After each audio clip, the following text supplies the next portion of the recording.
Good evening, everybody. This is Mindy again for your Wednesday evening pleasures. Hello.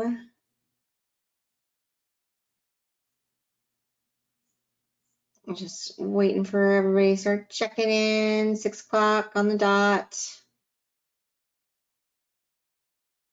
Everybody's checking in. Have everybody had a nice week so far?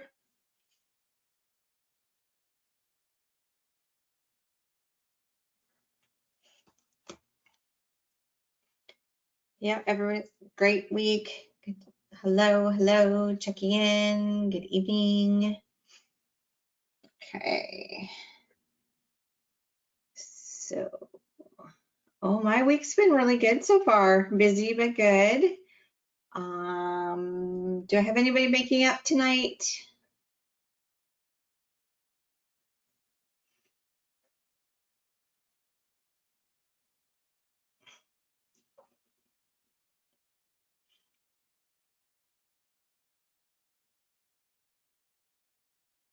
Okay, perfect. Thank you. I got you for your makeup hours. Oh, Wi-Fi might be a little shaky tonight. You know, there's not much we can do about that, right? Do the best you can, all right? That's all I can say. Your Wi-Fi is giving you trouble, so you do the best you can, right? All right, well, good to know. All right, so we have some structure to go through, and we're going to good evening, and we're going to go through the lymph system, review that. Hello. Tonight we don't have as much structure as last time, thank goodness.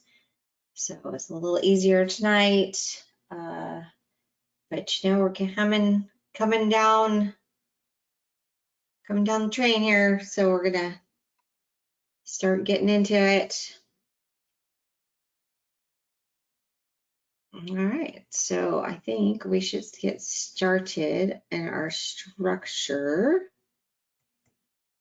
I believe, so I'm going to give you guys a minute to get out your blue structure book and your handout that the little boxes that you write all your notes in. So you can take your notes. I'll give you guys a minute to get that all together so you can have that handy dandy in front of you. Somebody is raising their hand. Oh, good. Thank you for unraising your hand.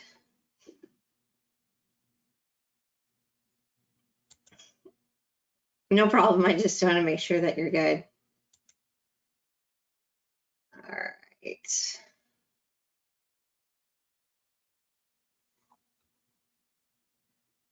Okay, let's see here. I'm going to put this here. I'm still low. Not everybody's here yet tonight. Okay. All right, so that should have given you guys enough time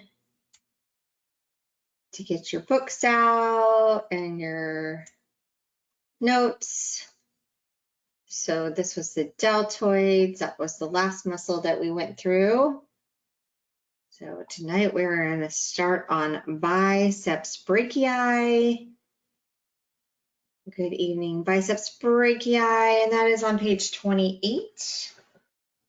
Biceps brachii. So bi means two. Oh, you can't see my screen. Haha, thank you. You're so good to remind me. How about now? My screen is up for me. Is it up for you now? Thank you for reminding me. I just, because I can see it, I can't remember. You guys can't see it, Sorry. So biceps brachii, page 28. All right, so bi, 2, and brachii. So brachii is branch in Greek. So this is our 2 heads on our branch. Hello, hello.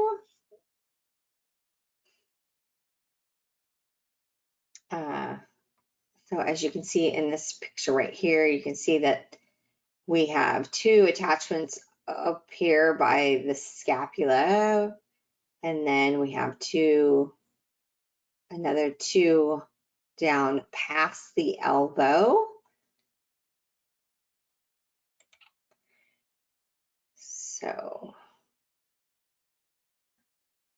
we're going to go to the origin, which is the supraglenoid tubercle and coracoid process of the scapula.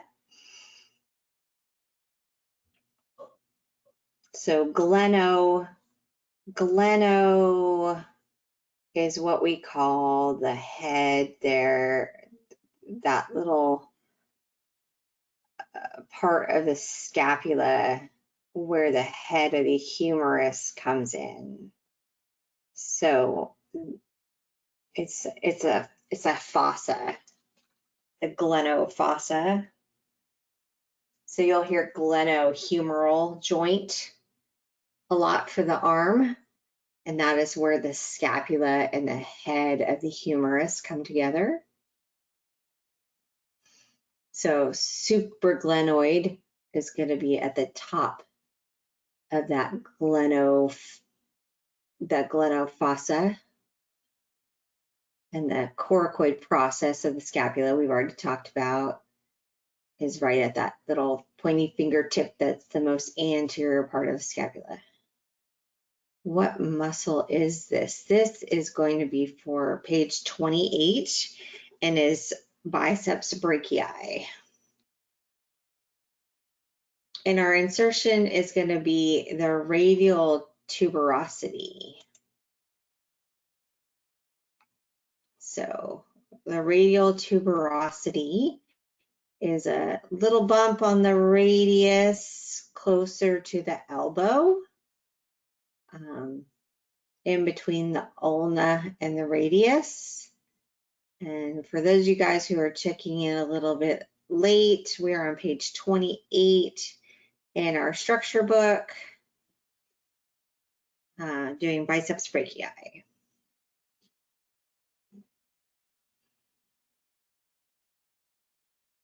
And the action is going to be flexion of the humerus, flexion of the elbow, and supination of the forearm.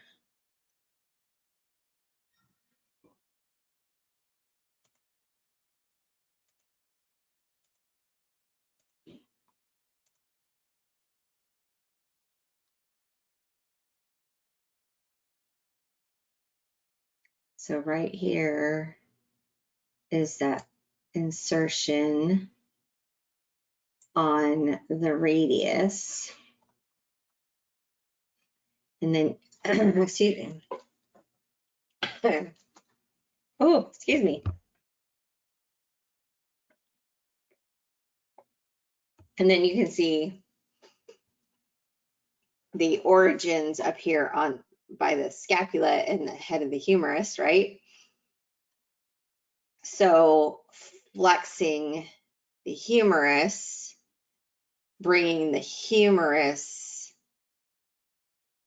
the whole humerus up, because it from here, right, it's going to help that. That's going to be the flexion of the humerus. That's where that action is going to come from.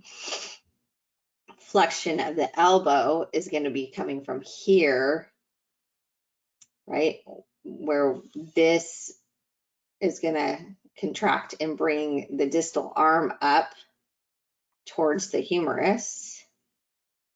And then supination of the forearm, I'm going to show you on the muscle premium, but the ulna stays still and the radius rotates over the ulna. And that's how we get supination. So this is helping to bring this around the ulna. It's much easier when I show it to you on the program.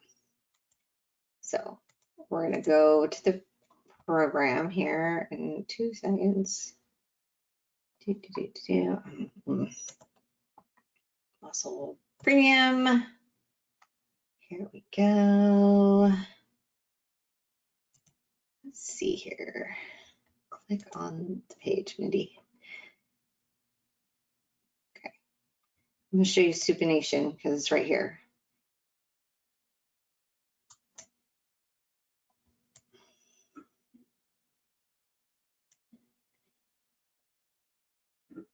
So that's supination. So right there, this is that attachment that we're talking about that's helping bring this radius over the ulna.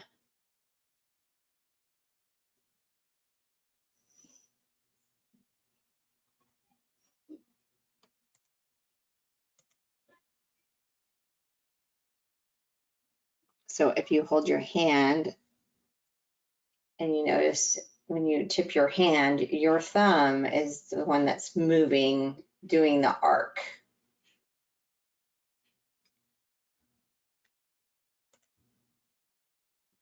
Okay, I need a pointer back.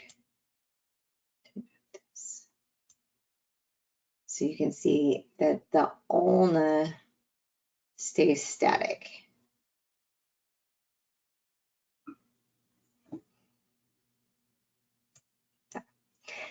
All right, and flexion of the elbow. We all know how to flex our elbow, correct?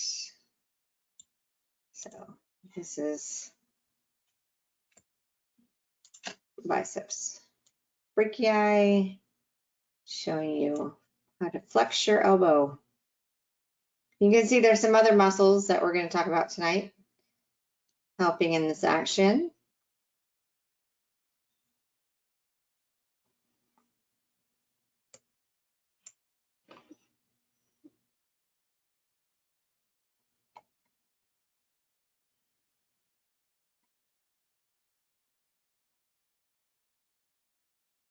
Flexion of the shoulder.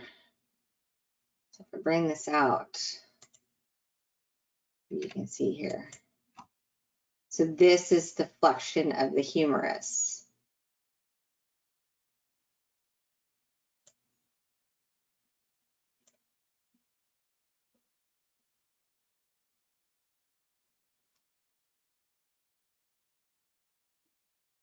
So I always say, like, if you talk like an Italian and you wave your hands and your arms in the air and you bending your elbows and lifting your arms, you are using your biceps brachii.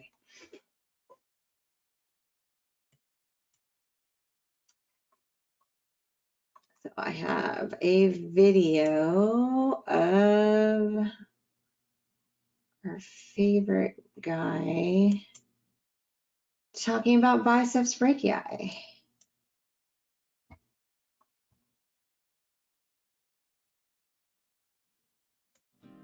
The biceps brachii lies superficially on the anterior arm. It has a long head and a short head, which merge to form a long oval belly. So, my partner's seated off the side of the table. We could also do the supine. And I'll begin by asking my partner to engage his bicep brachii. Now, if you don't have a dumbbell, you can also just do resisted flexion of the elbow. And there we can see a great example of the biceps here on the anterior arm. There we see that anterior edge of the deltoid. There we see a bit of the lateral edge of the brachialis. And while he holds it there, I'll just take a moment to actually get my hands on and feel that tubular shape as it forms into that distal tendon. Great. And go ahead and relax. Good. So now that the arm is relaxed, I'm going to just go ahead and see if I can get my fingers on this belly. Now notice, I'm not grasping all of this tissue on the anterior arm. No, that's going to be, there you go, the brachialis, which lays deep to the biceps. Take that away because we only want to see there, the biceps. And so I'm only looking to grasp that tubular shape, and there again is that soft distal tendon that sort of disappears into the antecubital space. And off of that, I can feel the bicipital aponeurosis here that forms over the flexors. And then I can go the other way and move proximally as the biceps passes underneath the deltoid. And at this point, the biceps, which as the name suggests has two heads, but you really can't discern one from the other, except maybe up here. The long head of the bicep will pass underneath the deltoid to attach at that supraglenoid tubercle, while the short head is going to go at a different angle here to the coracoid process of the scapula. And that's a landmark we're going to want to isolate. I can find my partner's clavicle, and then if I just drop off the lateral end of the clavicle and roll my fingers broadly, I'll feel, it's sort of like a fingertip that I'm rolling my fingers across. And that's the coracoid process of the scapula, where the short head of the biceps attaches. And finally, I can shorten the biceps by supinating the forearm, flexing the elbow, and flexing the shoulder. And to lengthen it, I can do just the opposite. I can pronate the forearm, extend the elbow, and extend the shoulder. Great. And that is your biceps brachii there on the anterior arm.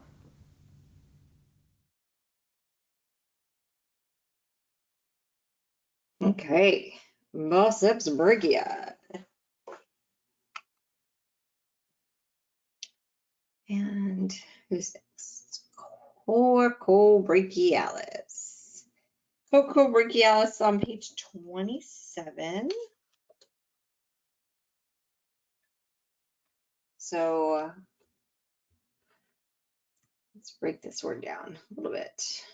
Coraco, right? That is for the coracoid process. Brachii is the branch, so of the arm, right? So the coracoid process in the arm tells you where this is.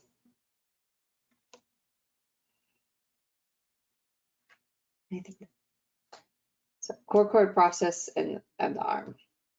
Okay. So if you notice, it doesn't cross the elbow. You see in the picture, it doesn't cross the elbow.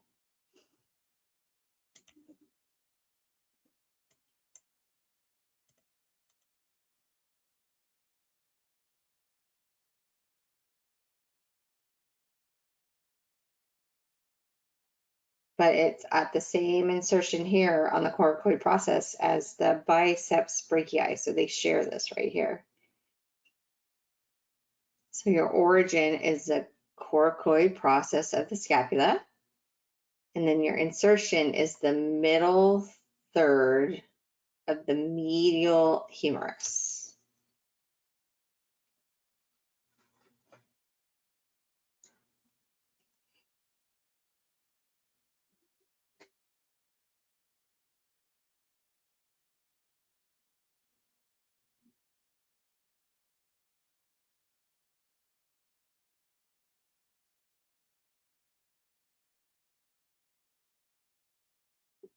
So it really helps stabilize the humerus.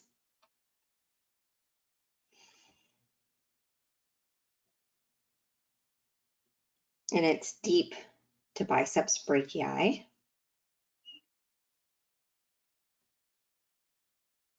Its action is flexion and adduction of the humerus. Flexion and adduction of the humerus.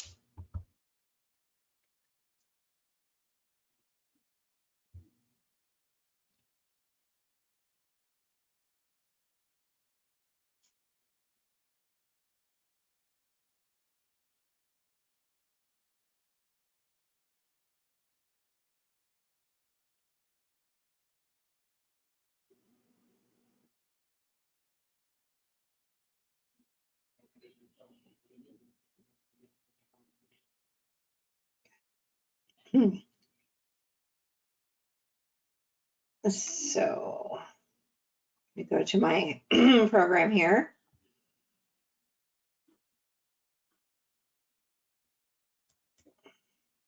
So we watched flexion before, right? So last time we had biceps brachii, and this time we're going to have coracobrachialis, which is deep.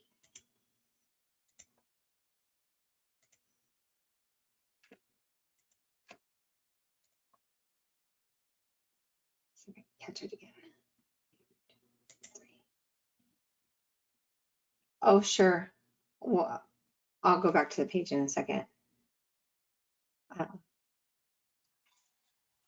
So you can see, oops, you're gonna be funky tonight, aren't you? You can see how deep it is, but it doesn't cross the elbow. I want you guys to really notice that. So it doesn't cross the elbow.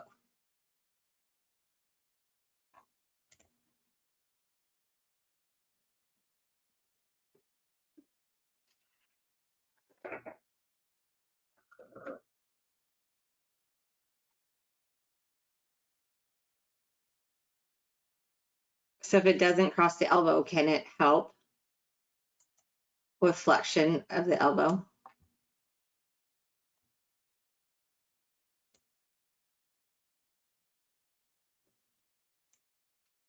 No, that's right, it cannot. Well, I didn't mean to hit that. I meant to hit adduction. So there it is. Help adding the humerus back to the body.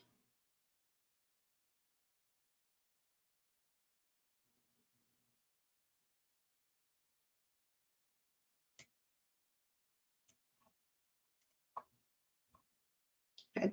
Okay. And somebody needs to see the origin and insertion again. Here you go. And let me know when you're good so I can play the video. Perfect. All right. Coracobrachialis. The coracobrachialis is a small tubular muscle located in the axilla. In anatomical position, the coracobrachialis is deep to the pectoralis major and anterior deltoid and lies anterior to the axillary artery and brachial plexus. So let's find this little guy that's tucked into the armpit. I'm going to just bring out my partner's arm like so a little bit, abducting at the shoulder, and there we can see where the coracobrachialis is as it sort of passes from the coracoid process all the way down to that medial portion of the humerus. Good. And then if I ask my partner to just try to adduct her shoulder, try to bring your elbow toward your hip a little bit, and there we go, a little more. There we go. There we can see a little bit of the topography of where the coracobrachialis comes out of the axilla here to attach at that humerus. Here we've got that biceps brachii. There's that edge. Here we've got the triceps brachii. And there's that anterior portion of the deltoid and the pectoralis major. So the pathway of the coracobrachialis is going to pass right through here. Good, and relax. And one landmark I'm going to want to isolate is the coracoid process, and that's found here just below the level of the clavicle. I'm just going to sink my fingers into that area, and there's the sort of prominent, sort of feels like a fingertip of the coracoid process. And so I can imagine that muscle passing here underneath, again, the pec major and deltoid, and then becoming superficial right in there. Now, one thing to keep in mind is that there's a couple important vessels that pass here just coming out of the axilla. So when I want to access part of that coracobrachialis right in there, I'm going to just use nice soft finger pads to ensure I don't impinge any of those vessels. And you can follow it all the way until it sort of disappears as it attaches right there onto the medial humerus. And that's that little tiny muscle that passes right through your armpit, the coracobrachialis.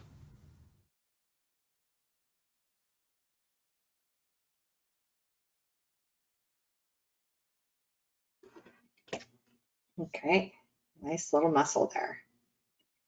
So, like you said, got to be very careful of, big arteries and nerves if you're working anywhere, because they come from here and they're going to come down and come through onto the arm. So there's lots of places, lots of muscles here that can impinge these.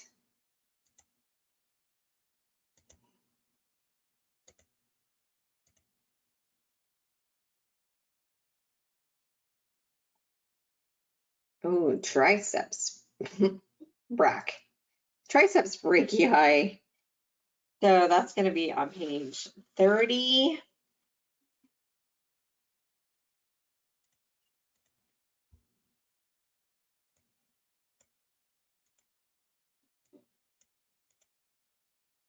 Tri means three. Three supposed heads on the branch, which is our arms, right?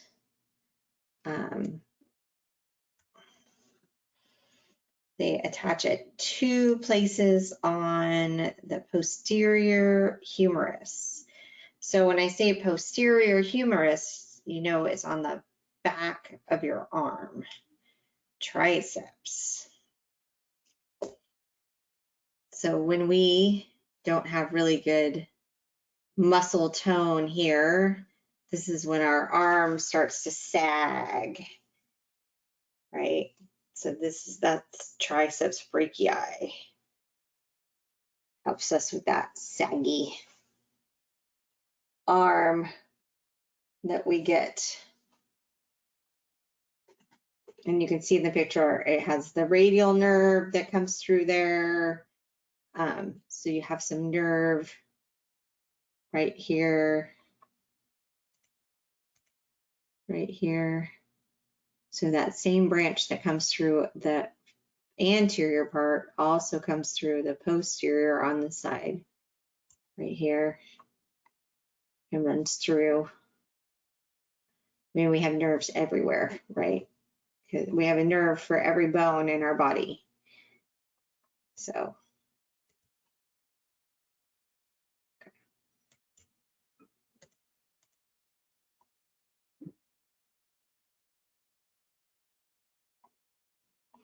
our origin is the infraglenoid tubercle of the scapula and 2 places on the posterior humerus. So the infraglenoid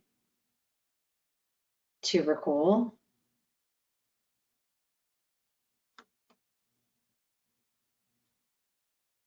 which is right here, infra, below, so below the glenoid fossa of the infraglenoid tubercle. And then our insertion is the olecranon process of the ulna, and that is the tip of our elbow. So when you bend your arm all the way and you make a point with your elbow, that is your ulna. That's your olecranon process, that tip, and you guys can feel it, wiggle it around.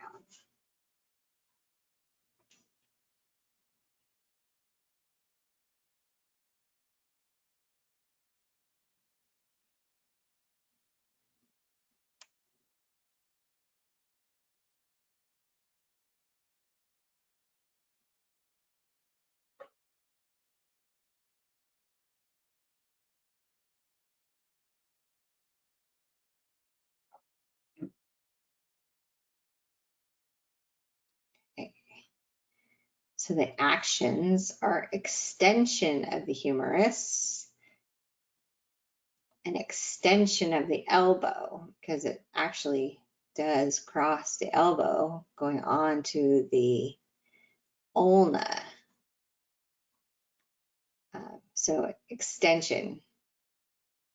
So most muscles that are going to be on the anterior side, Western anatomical, are going to be doing flexion, and then most muscles right on the posterior Western anatomical are going to be doing extension, pulling it away.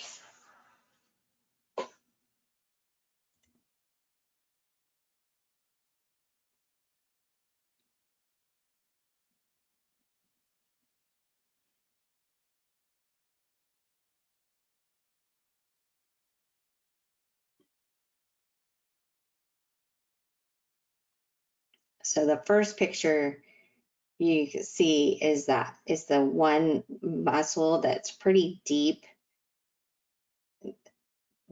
that you can't see. We normally see the second picture here, and in the second picture you see the darker part with the little tip and the edges. That's this first picture.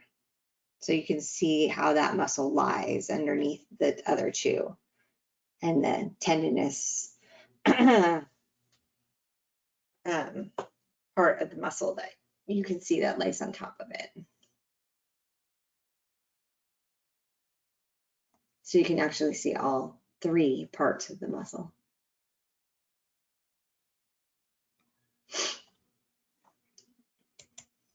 Okay, extension. There it is. All her glory.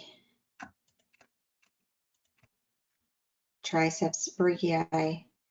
Oh, sure.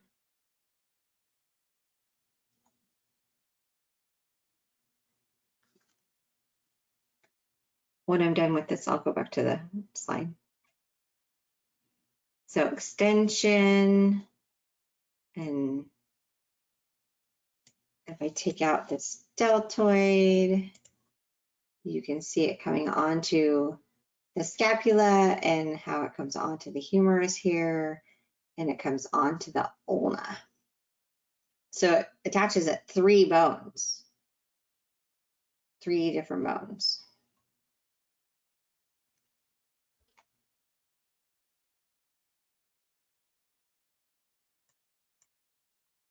Does this have an extension of the elbow? Extending the elbow.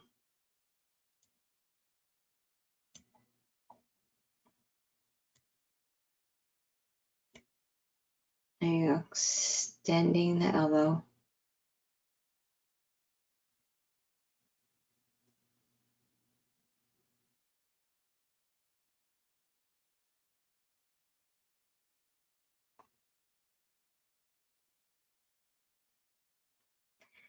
And our little friend here, this guy, anconeus, is our next little muscle. So you can see that guy in action doing extension. So it's an assister little muscle. And we'll talk about that one in a minute. Also comes over from the humerus across the elbow onto the ulna. Anconeus. Pretty cool little guy there. All right, so somebody need me to go back to this slide for a minute.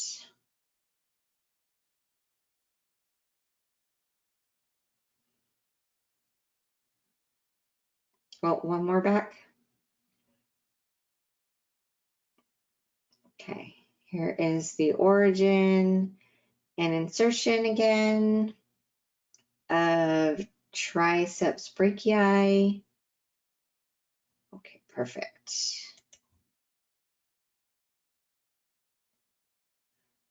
All right, so let's see.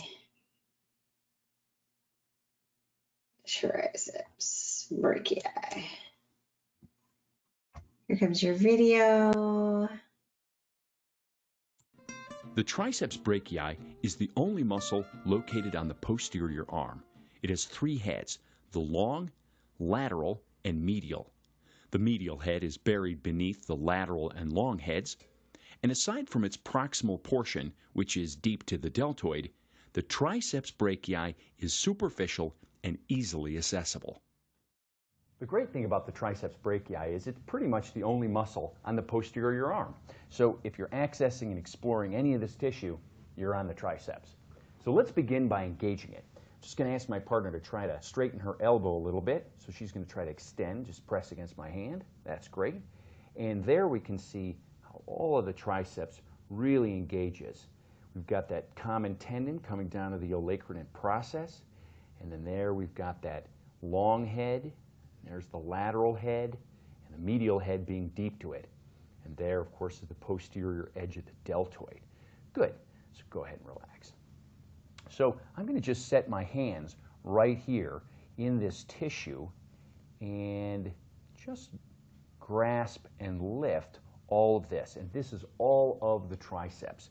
And if I ask my partner, just go ahead and try to straighten your elbow again, there I can really feel the long head engage here.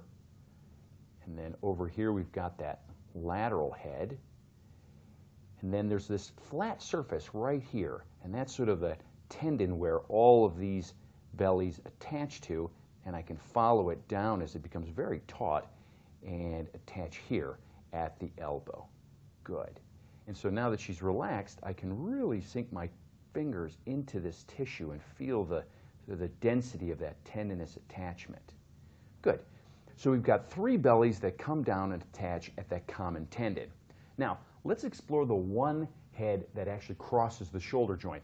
That's that long head here, and it's going to come all the way up and attach at the infraglenoid tubercle of the humerus. Now, where's that?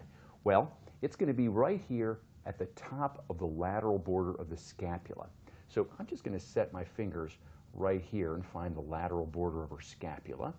And as I walk my fingers up a little bit, I'm going to pass deep to the deltoid, and right there is where the infraglenoid tubercle, where that tendon is going to attach. Now, it's not like a big bump or anything like the coracoid process.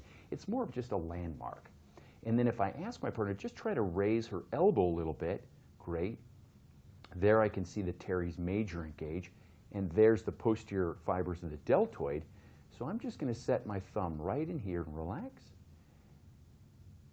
And there I can roll across a very skinny tendon. It's like pencil width that runs from here right up to that infraglenoid tubercle. And I'm pretty sure that's not the deltoid, because the deltoid fibers are going to go this way. And I know it's not the teres major and minor, which it actually penetrates, because they're going to go this way. No, this tendon that I feel right there is going this way.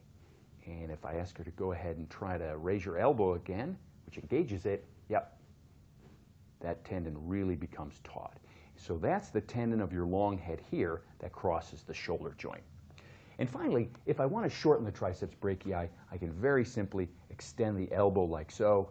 And if I want to lengthen it, I can flex the elbow.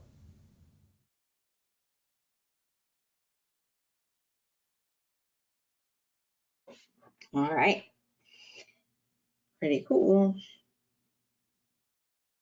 Pretty cool. And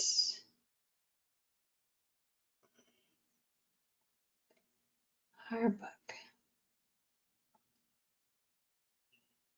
Brachioradialis. Hold on one second. I want to see something. Yes. Oh, all right. Okay. Why they don't have us do it on the same page with each other, I don't know. Okay. Brachioradialis is on page 38.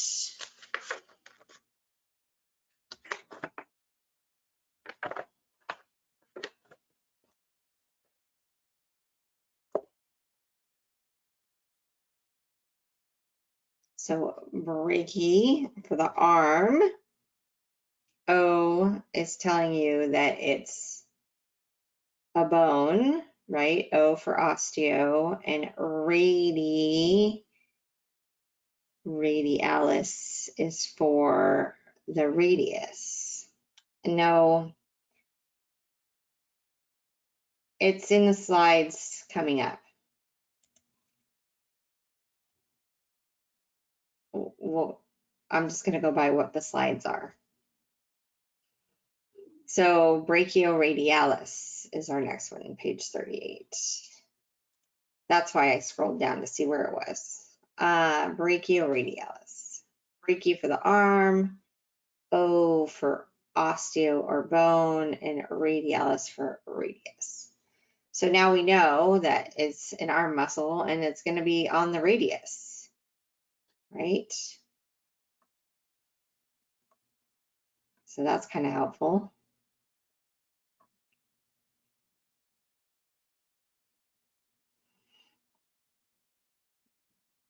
So the origin is the lateral supracondyle ridge of the humerus.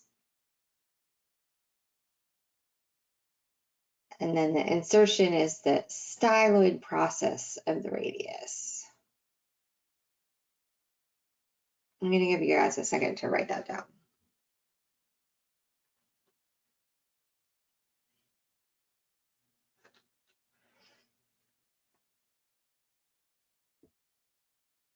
Brachioradialis, page 38.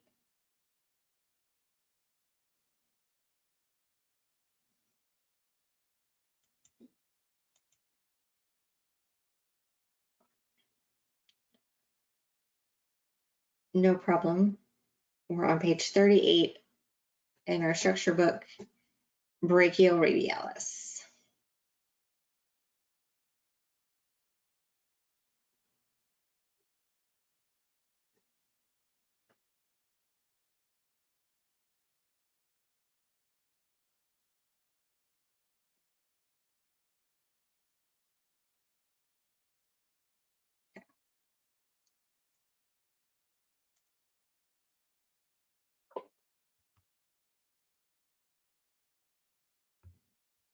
So there's some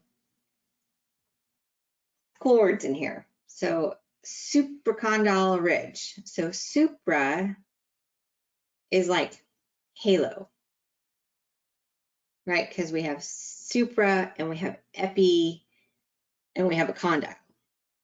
And the condyle, remember, is this part of the bone, right?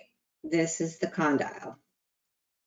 The epi is going to be this part of the condyle. So way above that is going to be like the halo, the supra part of it.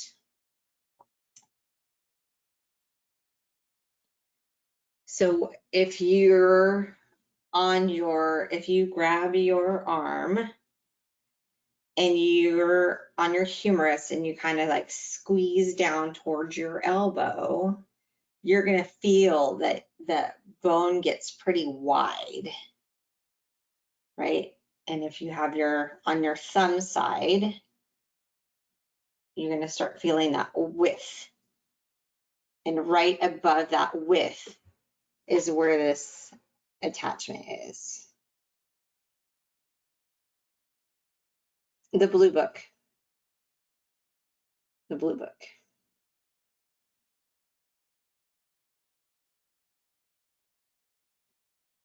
Okay, so supracondyle ridge.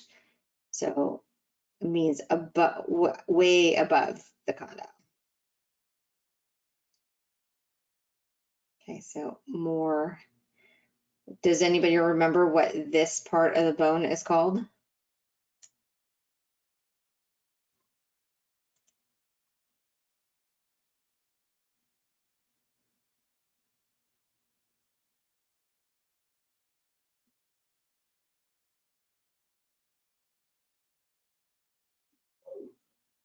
Not groove.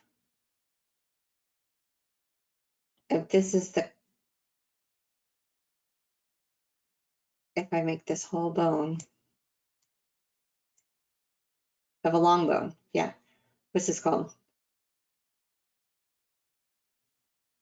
the shaft, right? The shaft, on the shaft of the bone. Okay, if we come down the shaft of the bone before we get to the condyle, this is where I'm talking about. All right. So then we have the styloid process. Styloid. So we have a few styloid processes. So the easiest one for you to see is if you look at the back of your hand on your wrist, and on your pinky side, you have that big bump on your wrist. That is your styloid process of your ulna, which is going to be this one. But we also have one on our radius, and it just isn't as big. So the other side is the one that we're talking about tonight. You have a styloid process on your fibula and one behind your ear. We have them in a couple different places. It's basically just like a column shape bone. Just the styloid, what that means. Okay, so just so you can feel where these places are. Okay, so brachioradialis does flexion of the elbow from a neutral position. So those of you guys who do hammer curls as an exercise, that's starting from a neutral position, that's using this muscle. Or like if you swing a hammer, that's using this muscle. Can you guys all see that? I don't know if my camera is in a good place. Let's see. Oh, there we go, at the top of my head. Not so great. Okay, let's see. Oops.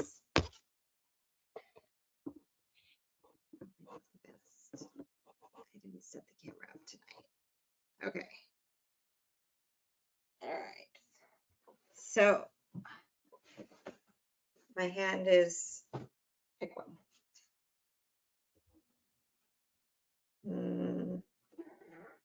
My hand is here.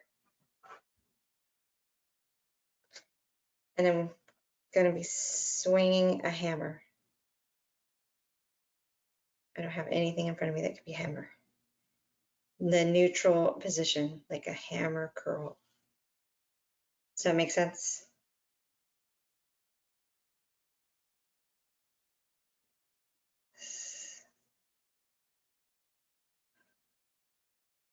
So it's part of the flexors.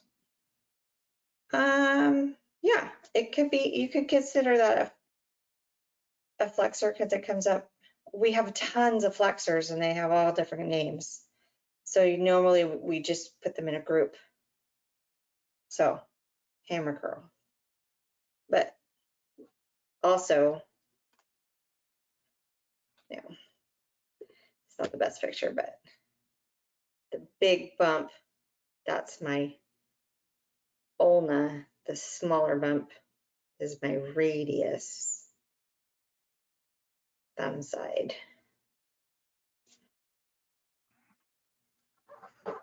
Okay. And the light in here is terrible tonight, so sorry guys.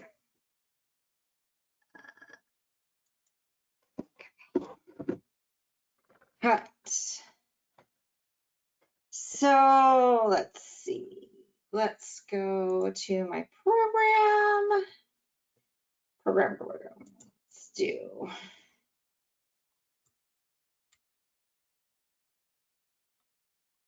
Oh, things are in the way and I can't see.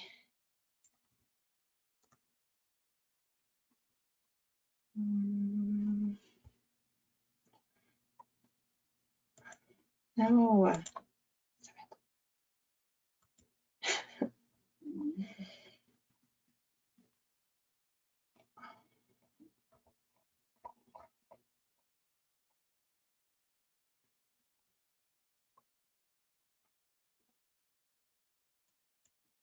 So it's kind of giving this. So it helps with flexion of the elbow. So as you can see right there, helps bring your hand closer to your face.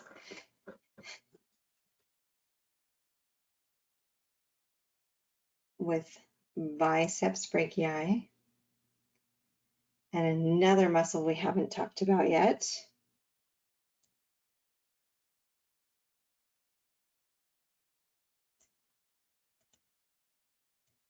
And that's from the other side, so you can see.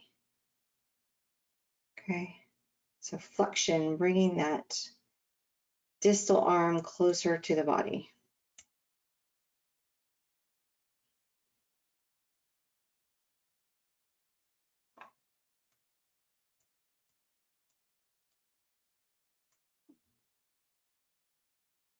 All right. Let's see.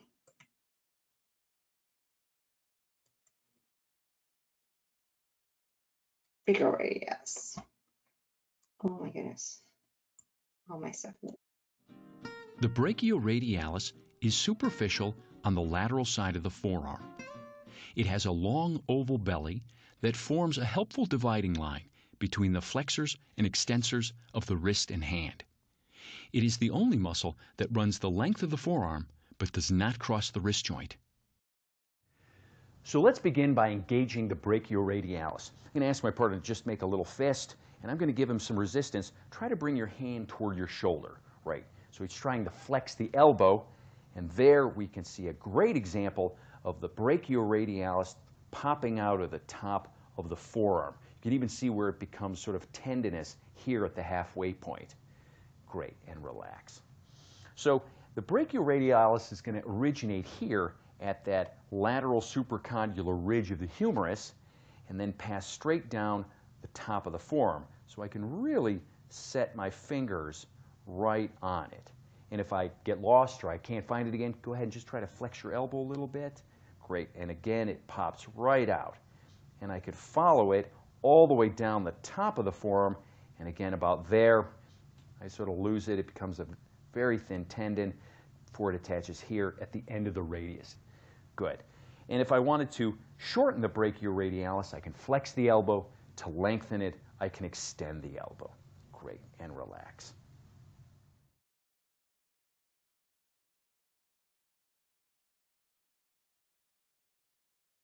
Okay.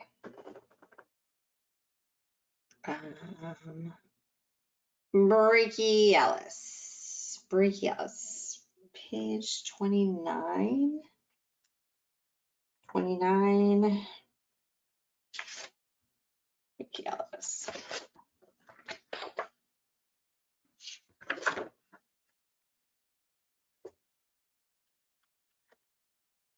Brachialis. So brachii of the arm, right? So this one crosses, you can see right here, it crosses the elbow joint.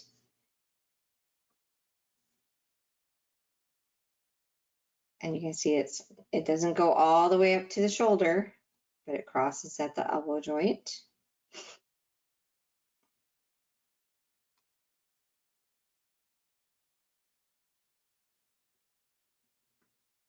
So its origin is the distal anterior humerus. Distal anterior humerus. And the coronoid process and tuberosity of ulna.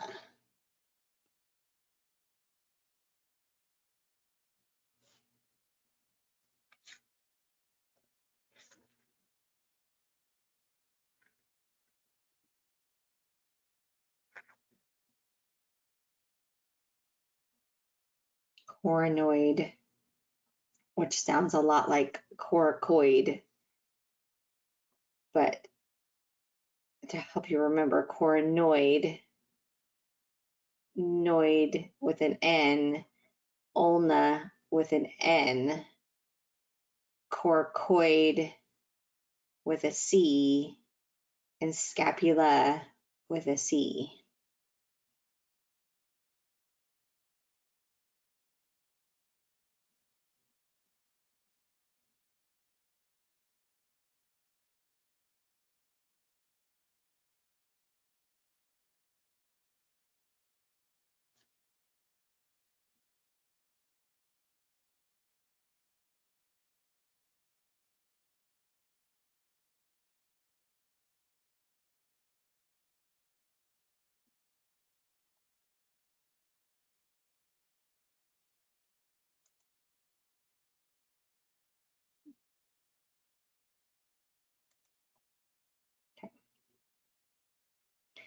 And its action is to flex the elbow.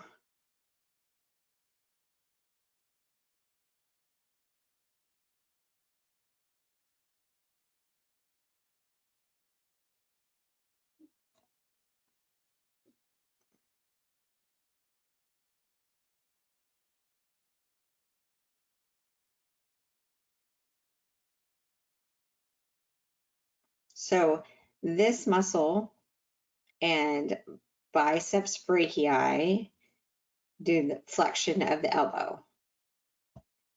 It is the stronger of the two at doing flexion of the elbow because it only crosses the elbow joint. And it is also, we call it the wingman of the biceps brachii because it gives that biceps that extra big flourish to give you your guns.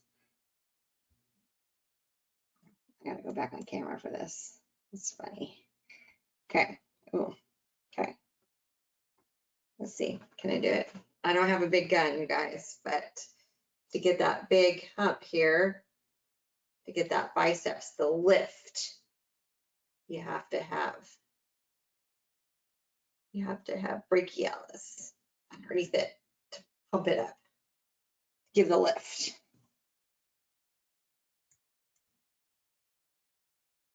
Okay.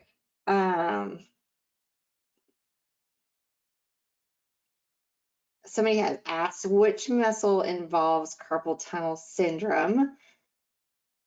These muscles are on the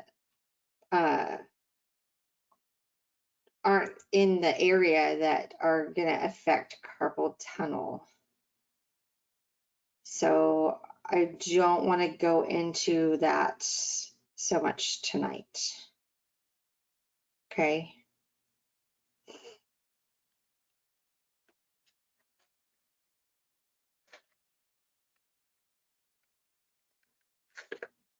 That is, we get in that to that another night when we do more of the ones that go from the ulna and the radius to the hand. Those are going to be those muscles. All right. Let's watch our dude. What's brachialis?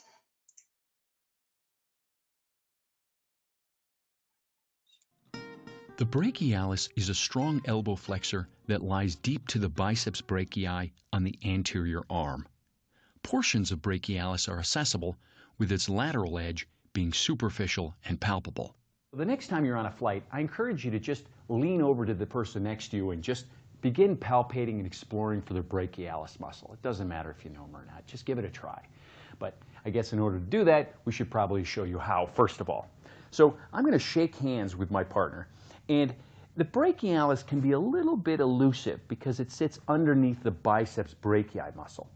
And what I'm going to do is just outline an edge right here along the lateral side of the arm, from the deltoid tuberosity to the inner elbow. And if I ask my partner just to go ahead and try to flex your elbow a little bit, great. Here we can see the biceps brachii belly right there. Deep to that is going to be the brachialis, and right along that edge here is going to be the edge of the brachialis. So I'm going to set my thumb right there and go ahead and relax. And do you see how my thumb sort of clunks across the belly right there and there. That is that palpable superficial edge of the brachialis, and that's the edge of the muscle that sort of bulges out the side of the arm, right there. And I know this isn't the triceps because the triceps is on the posterior surface of the arm, but that right there is that palpable edge of brachialis. Now, I could try to find it on the medial surface of the arm, but there's some blood vessels and it gets a little bit tricky. And if I want to just engage it a little bit specifically, I'm going to pronate my partner's forearm and say, try to bring your hand toward your shoulder. So as he flexes his elbow, the biceps is less engaged because the forearm is pronated, but there's that edge of the brachialis right there, very clearly palpable. Great, and go ahead and relax. And finally, to shorten the brachialis, we can flex the elbow, and to lengthen it, we can extend the elbow.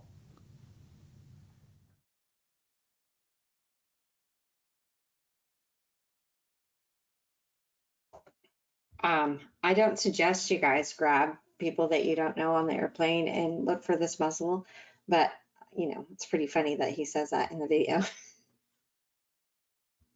Okay, so we have one more muscle to go through, and then I think we'll take a break. Okay, anconeus, page 30. Okay, I showed you anconeus in the little part before, and it's on the humerus, goes across the elbow onto the ulna. It's an assister muscle.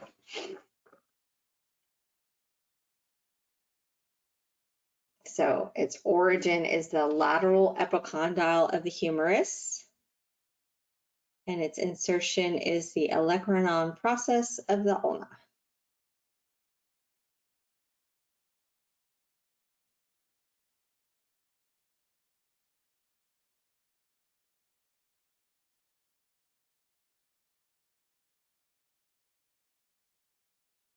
So there's that word epi, the above part of the condyle, but not the supra, not the very above part.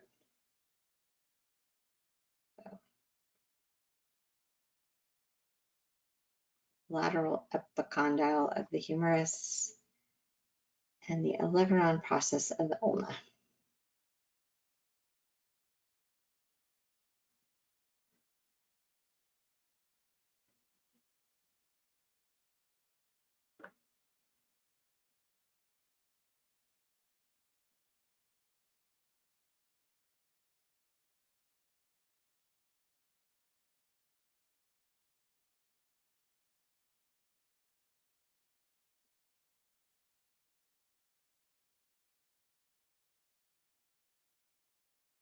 Our book says that it is difficult to palpate because it lies deep to the tendinous sheath of the triceps brachii.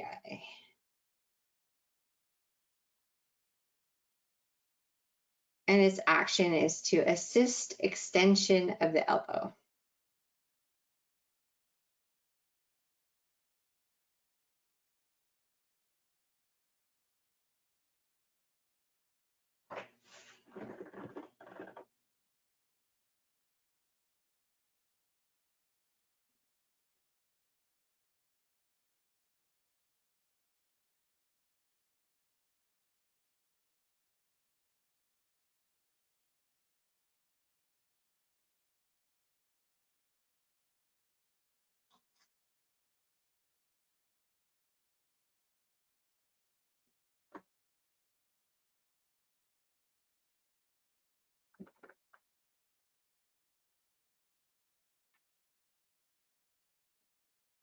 And I have a little video of anconeus.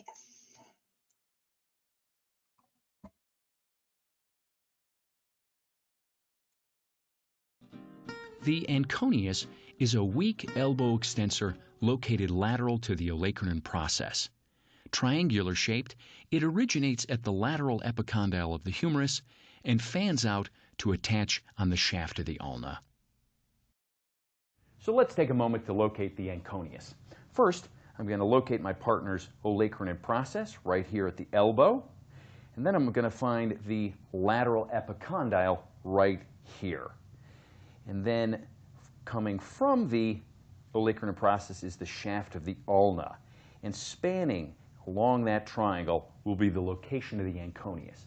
And if I ask my partner, just go ahead and tighten the muscles of your forearm a little bit. Oh, great. There we can see a great topographical view of where the anconeus is. And there we can even see it superimposed. Great, and relax. And so I'm just going to set my thumb right in that triangle and feel that little chunky belly of the anconeus right here next to the extensor muscles.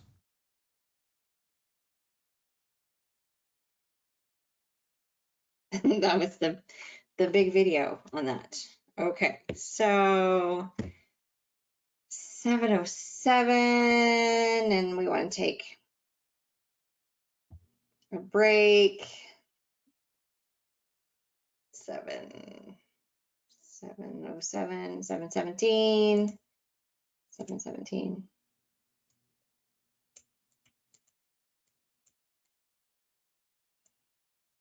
Going on break till 7:17.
Okay, I'm back. I'm back. All right. Everybody back? Make sure you write it.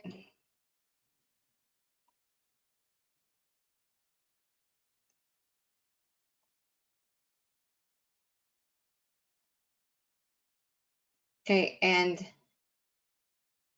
I sent to all of you, because you guys have been asking what the name of the presentator of those videos is. I sent it to all of you. Did you guys get it? Yes, Andrew Beal. You guys could have looked that up. Took me like 2 seconds.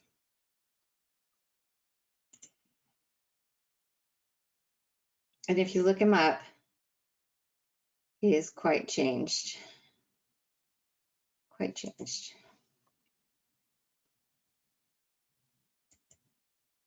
Yeah, he's the trail guide guy. Yeah, Andrew Beal is his name. All right, so we are done with structure for tonight. Done, done, done. Put that aside for a while. Okay. I have the video that Denise wanted you guys to watch. The allergies, right? She wanted you guys to see the allergies. Do you remember? Yes, the allergies. Okay. So I have that. I'm going to play that for you guys now before we do review.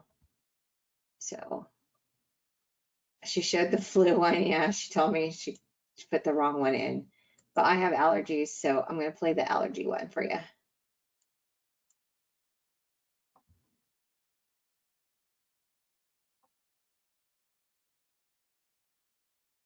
So remember, this one's a little bit longer of a video. If you have trouble, try your audio. If you still have trouble, check out and then back in.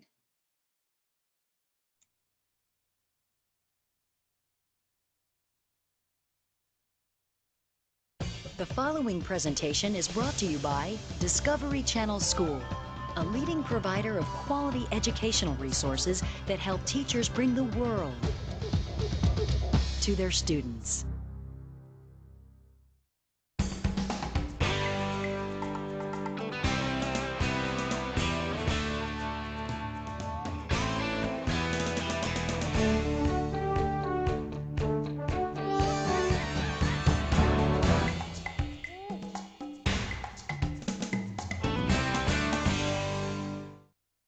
Consider this before viewing Body Story: Allergies. Do you know someone who has an allergy? What do you think causes an allergic reaction? As you watch the program, think about the immune system and its ability to defend against harmful invaders. Note how the immune system overreacts to certain invaders, causing an allergy. Assignment Discovery now presents Body Story: Allergies.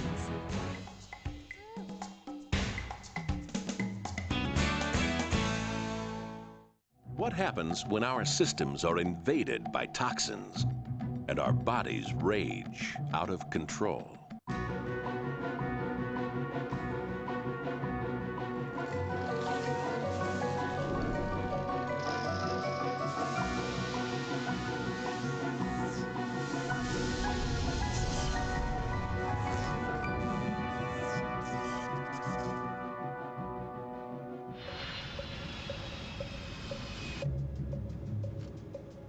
Phoebe Hamilton's body has built-in protection against the outside world.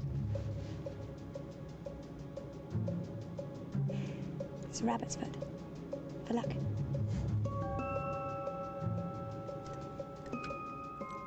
Her immune system is designed to react to anything that gets under her skin. So what brings you to Florida? My wife. I'm here to see a friend. Boyfriend. No, not exactly. So when's the wedding? Oh, no. I haven't seen him since I left college. Is that so? But the system can fail. And when it goes wrong, the effects can be disastrous. As Phoebe, in the next 2 weeks, is going to find out. Hey, this is your captain speaking. Welcome to Florida, a place we call paradise on earth. We wish you a safe and happy stay.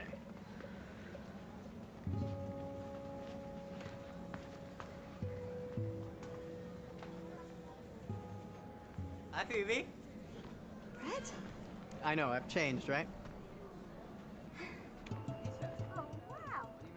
Phoebe's immune system is about to be called into action.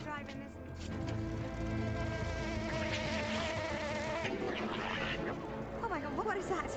That is a wasp. It's enormous. Yeah, it's pretty big. She has never encountered an American wasp before.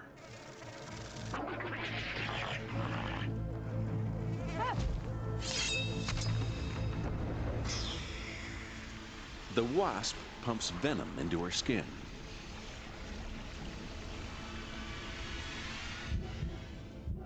Within seconds, the venom starts to kill her skin cells and trigger pain nerves.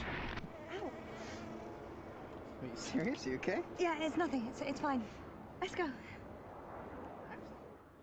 It's time for Phoebe's body to fight back. Throughout her skin are specialized immune cells called mast cells. Bathed in venom, they react, discharging their contents, a chemical known as histamine.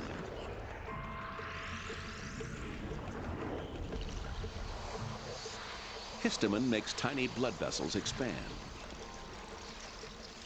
Fluid leaks out, flooding the damaged area with the immune system's most powerful weapon, antibodies.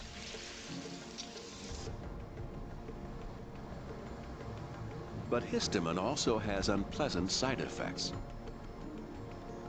The buildup of fluid under Phoebe's skin makes it red, hot, and swollen. Ow! Oh, sorry. Now the search is on to find an antibody against wasp venom. Phoebe's bloodstream is full of antibodies, each one tailor-made to fight a specific invader. The antibodies in her blood tell the story of her life. This one protects Phoebe against a virus she caught when she was 3.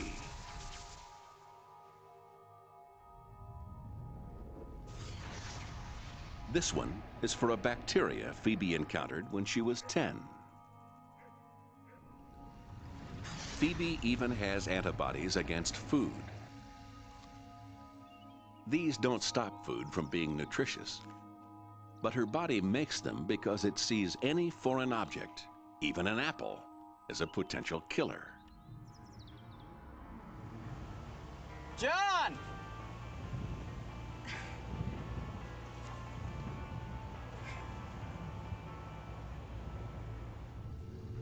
But because Phoebe has never been stung by a wasp before, she has no antibodies in her blood against its venom.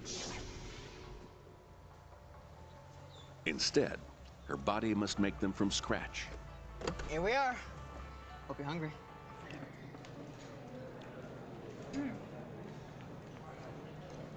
I've never had shark before. Isn't it delish? I mean, don't you find it delish? Remember how you used to say that? I never said delish. You did so.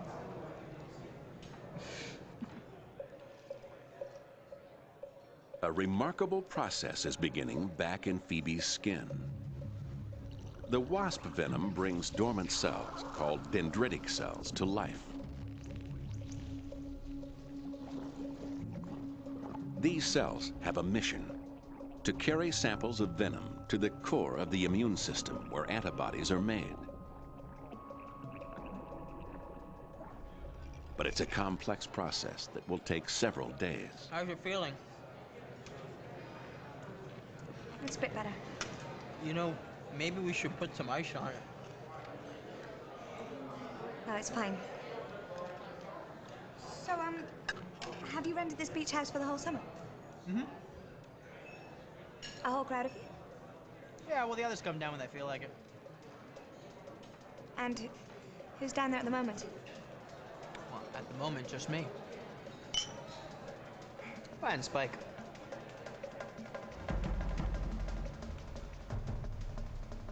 Phoebe's antibodies are meant to protect her, but sometimes her immune system makes the wrong type of antibody, which can do her more harm than good.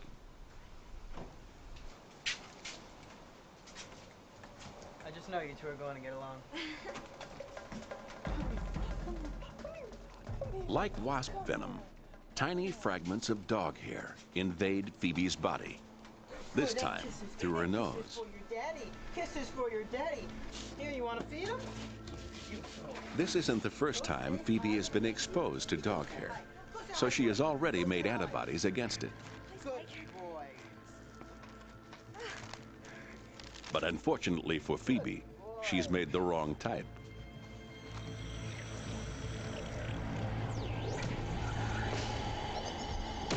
They are called E antibodies, and unlike regular antibodies, they cling to mast cells which guard the lining of her nose.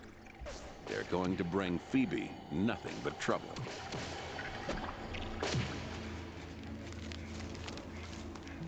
And you get inside. I think he really likes you. E antibodies aren't meant for tiny invaders like fragments of dog hair. Not bad, huh? They are intended for much larger intruders, parasites like tapeworms and ticks. They trigger a dramatic chain reaction designed to blast parasites away.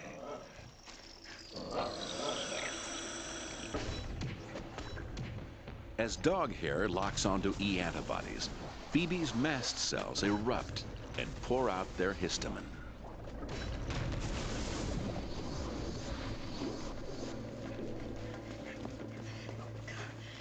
The blood vessels in Phoebe's nose start to leak. The fluid escapes as a wave of surplus mucus, which would wash any parasites away. But there are no parasites in Phoebe's nose. Instead, E antibodies are giving Phoebe an allergy.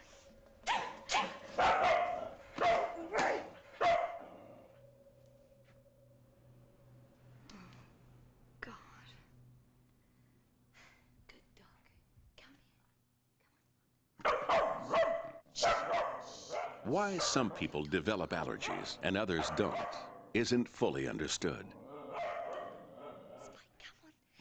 But the seeds are sown in childhood.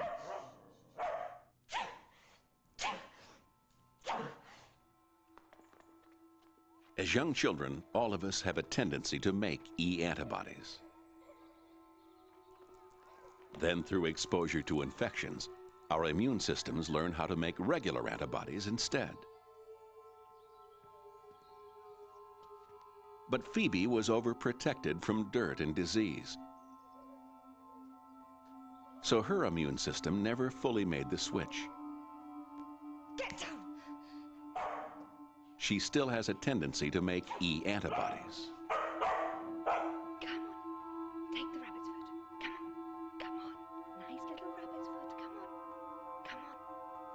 Come on. Come on. Oh. Oh. And Phoebe is not alone. Half the population of Europe and America have some sort of allergy. 24 hours after Phoebe was stung by the wasp, there's little sign of damage. But her body is already preparing for its next encounter with wasp venom.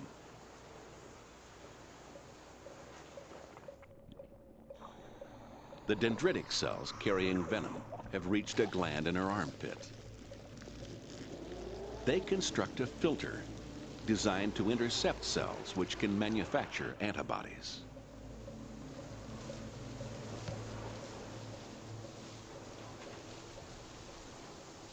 Morning.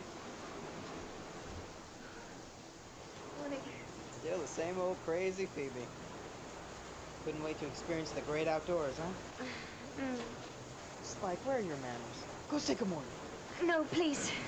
Just stay away. I'm allergic to him. You're kidding. Sorry, I thought it would pass. It's just... It's no problem. He can stay outside, and we can stay inside. Well, it's not like it'll rain forever.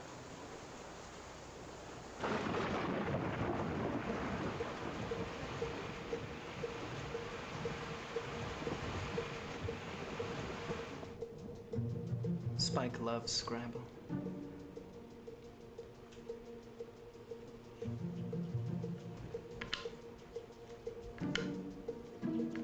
Action. Double word score.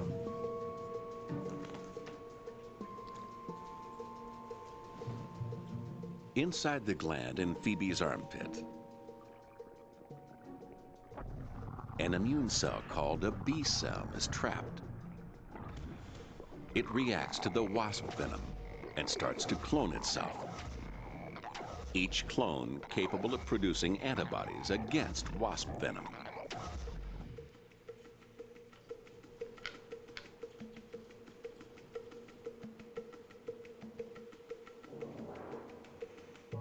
The B cell should make regular antibodies. But as the first one springs into action, it's clear they've made a disastrous error. They've mistaken the venom for a parasite. They make E antibodies, antibodies which will make Phoebe allergic to wasps.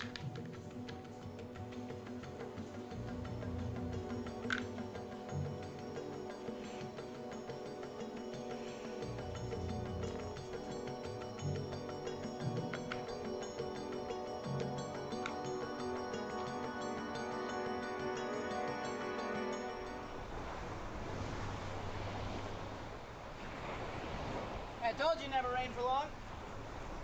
For 3 days non-stop. 3 days between friends. Phoebe's immune system has gone into overdrive.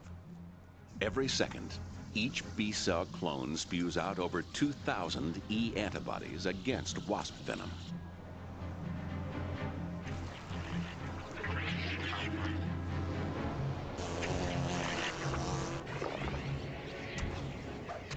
The E antibodies lock onto mast cells all over Phoebe's body.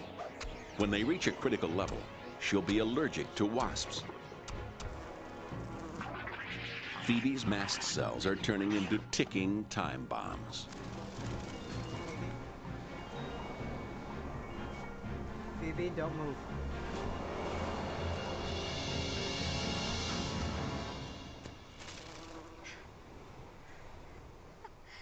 Who needs a rabbit's foot? Sun's out. I didn't get stung. Maybe my luck's about to change.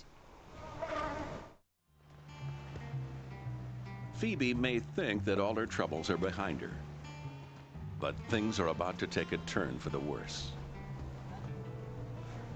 Her mast cells are being called into action again, this time by the sun's ultraviolet rays. Ultraviolet rays penetrate her skin, killing some of its cells. Sensing a threat, Phoebe's mast cells erupt, releasing histamine to summon antibodies.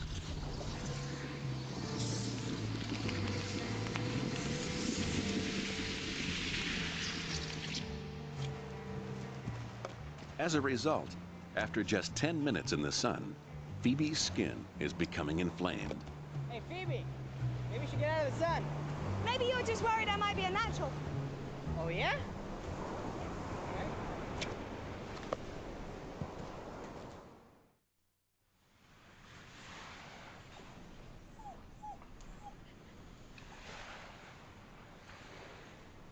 24 hours later, Phoebe is burning up, and it's all because of histamine.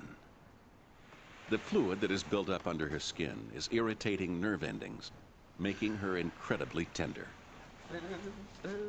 Hey, I thought maybe we can go snorkeling today. Are you joking? Look at me. I did warn you, didn't I? Come on. You come on. You didn't come all this way just to sit around, did you? I'm beginning to wonder why I came here at all. My life has been made a misery. By a dog in a napkin. Don't insult my dog. Your bloody dog tore out my rabbit's foot. Oh, loosen up, Phoebe.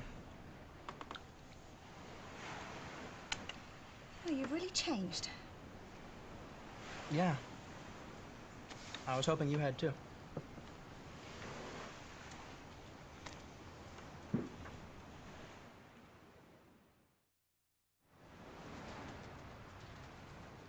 Phoebe's burnt skin is already beginning to heal. But beneath its surface, trouble is brewing. E antibodies on her mast cells have reached a critical level. Phoebe is allergic to wasps. If she's stung now, her symptoms will be totally different from the last time.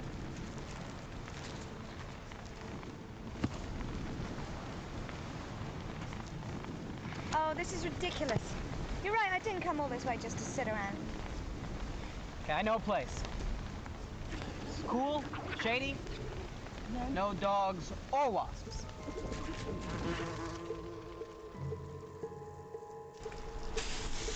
How do you like your shark? Medium or well done? Is Meg a snack?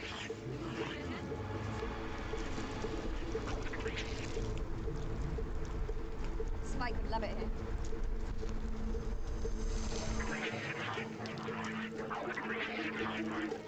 Oh, bloody wasp following me. Careful, Phoebe, you're gonna aggravate him. Well, it's aggravating me.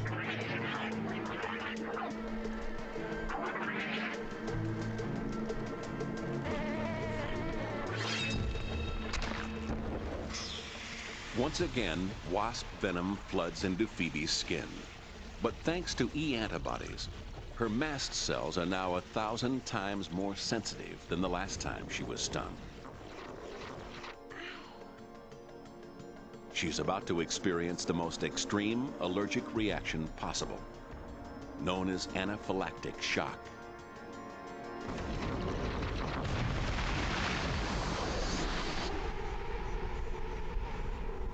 In just a fraction of a second, thousands of mast cells around the sting erupt.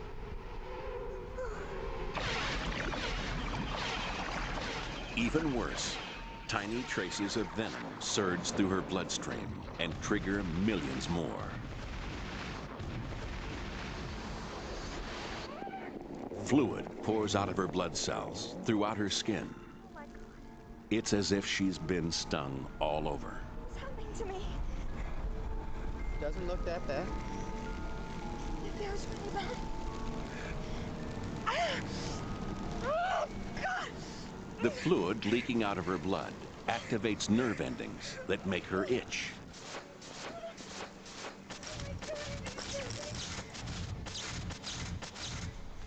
It's a response designed to get her to scratch off a parasite, but now it's out of control. So much fluid has been lost from her bloodstream into her skin that her blood pressure plummets. She starts to feel faint.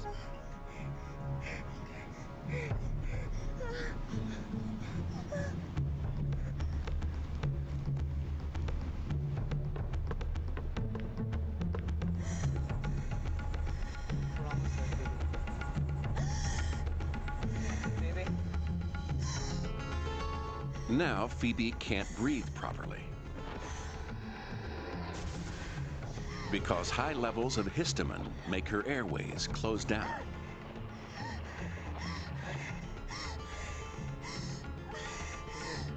In a desperate attempt to save her, her body releases an antidote to histamine: adrenaline. Adrenaline makes Phoebe's blood vessels contract and stops them from leaking. It also makes her airways open up.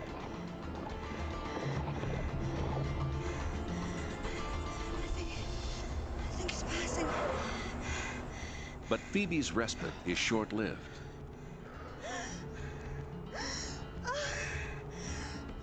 There are still traces of venom in her blood, finding new mast cells to trigger.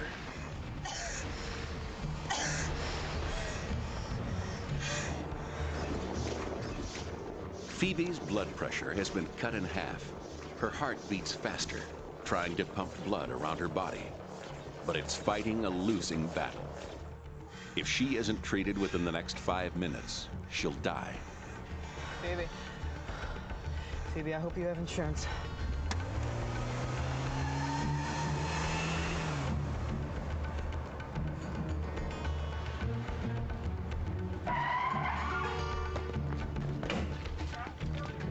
What happened? She was stung by a wasp. What's her name? Phoebe. When? Phoebe, can you hear me? I don't know, a half hour ago? Is she allergic? I don't think she's allergic to wasps. You know, she was okay when she got stung before. Can you take your blood I pressure? put some oxygen on you, Phoebe. Okay. You're gonna be all right. You're gonna be all right. BP? 60 over 40. Okay. Epi, 0.3. Just breathe in and out nice The and doctor's deep. prescription is the same as her body's, adrenaline, but at a quantity 30 times greater than Phoebe can produce. Again, adrenaline races through her bloodstream. But this time, there's enough to stop the effects of histamine for good. Within minutes, Phoebe has been brought back from the brink of death. Don't worry, Phoebe, you're in hospital. But in case she's ever stung again, she'll have to carry adrenaline with her You're gonna be fine. for the rest of her life. You had us worry for a minute there, Phoebe. Sorry. I have got medical insurance. You heard that? Guess you'll be glad to go home. Oh, you haven't got rid of me yet. I've still got 4 days left. We still have time to go on that snorkeling trip. Spike loves snorkeling.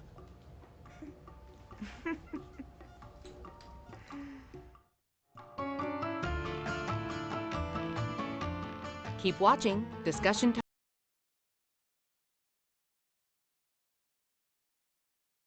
You guys are funny with your comments.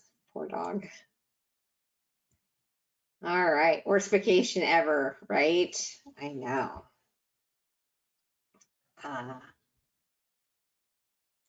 Yeah, getting stung if you have an allergy is really scary.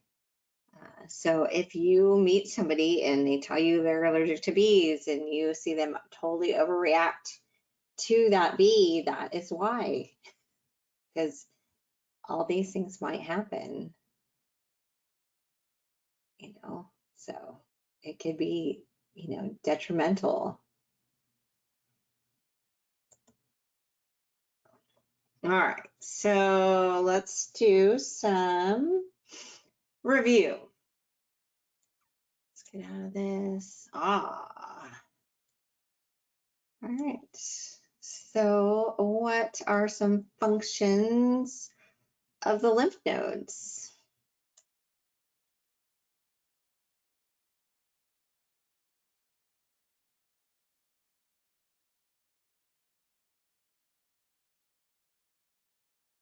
Good, I have some great answers.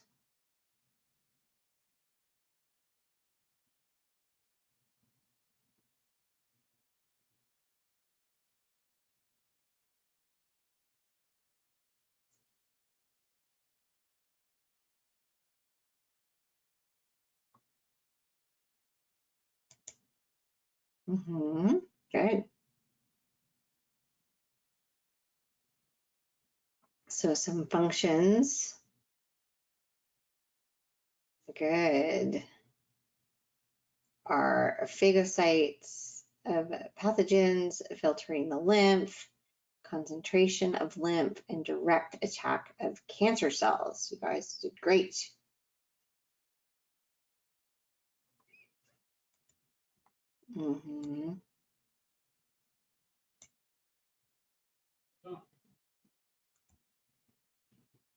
So it's yellow, so probably should make a little note.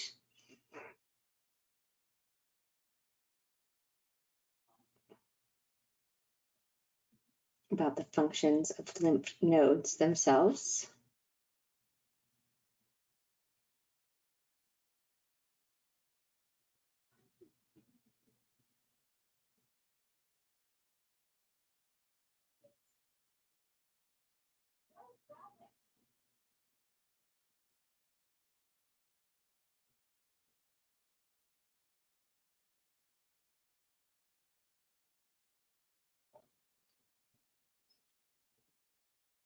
Okay. It's a little bit of stuff to write, so giving you an extra minute here.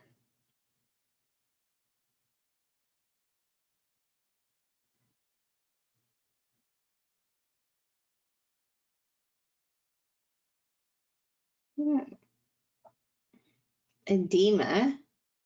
Edema is too much interstitial fluid.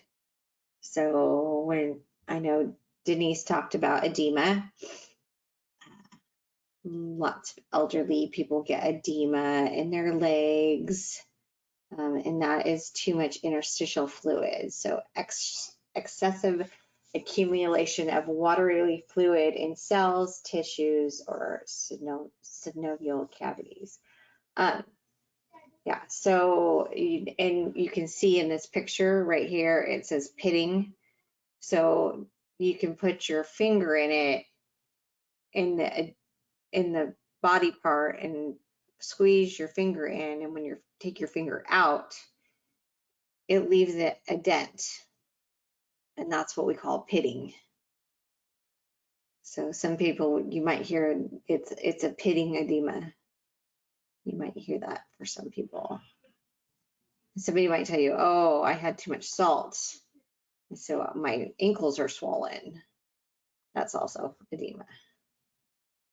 Can I do this? Does that mean that? No. That should help a little bit. Okay. So edema is too much interstitial fluid.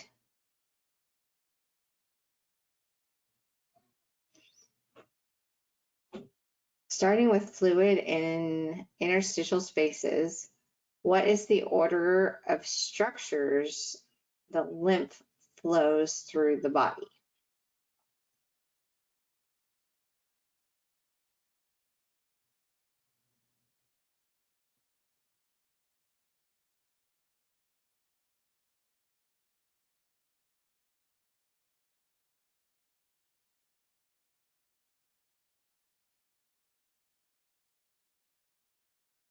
Mm-hmm.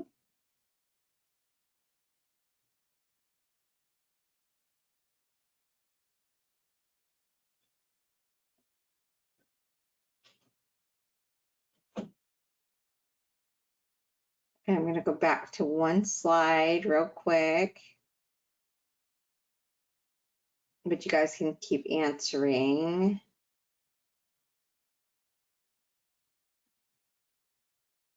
Okay, so we're still answering, starting with the fluid in the interstitial spaces. What is the order of the structures of the lymph?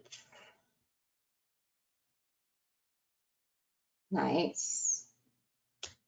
Yeah, it's a little bit to type.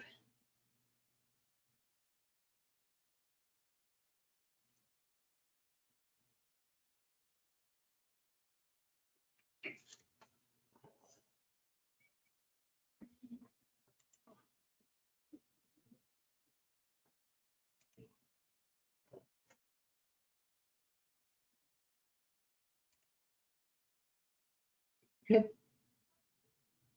It's interstitial spaces, lymph capillary, then to the lymph vessel, to the lymph node, to the lymph duct, to the vena cava. So most of you guys got it.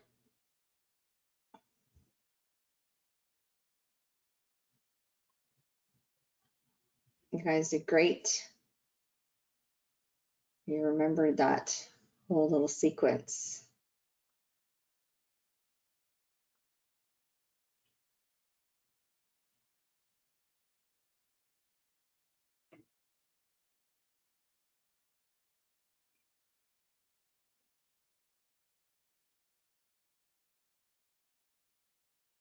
and the lacteals, and the intestines. We'll talk about that next week, next Sunday.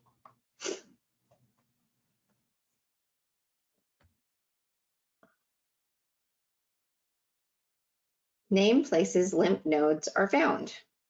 Where do you find the lymph nodes in the body?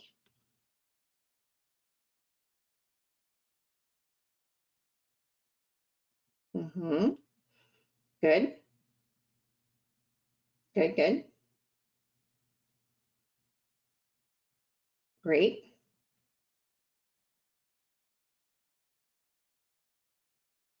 Nice.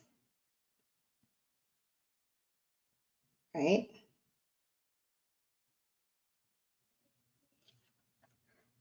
Good.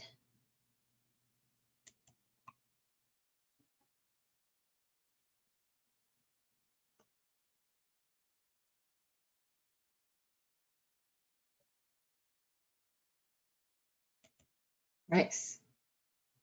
So you're going to find them in the throat and the neck. You're going to find them in your axillary area, so in your axillary region and in your breasts. Crease of your elbow, also known as your antecubial. Your wrists around the small intestine. Your groin, also known as your inguinal. Popliteal, also known as your behind your knee. Your ankle, and anywhere you flex, right? Anywhere you're going to have a bend. So good job. Anywhere your body's going to have a bending point, but a lot. You guys have a lot in your abdomen.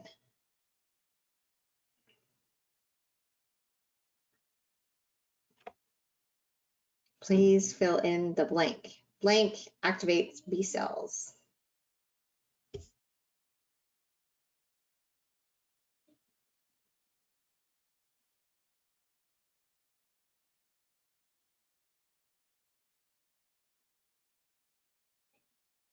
Mm-hmm. Good job.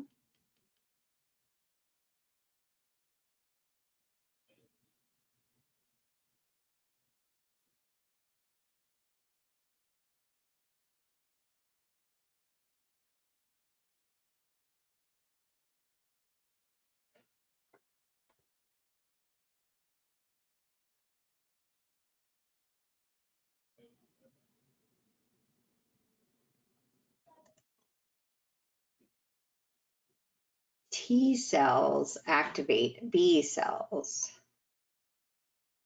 Memory B, then an antigen.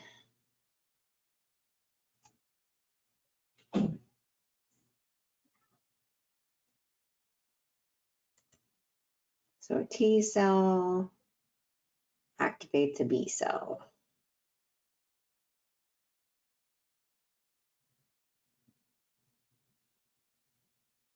I love these little pictures that Dan found and put on all these little slides.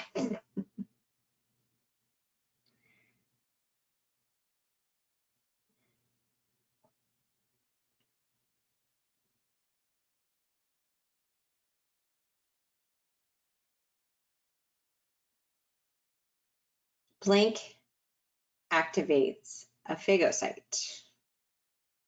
What activates a phagocyte? Phagocyte, however you want to say it.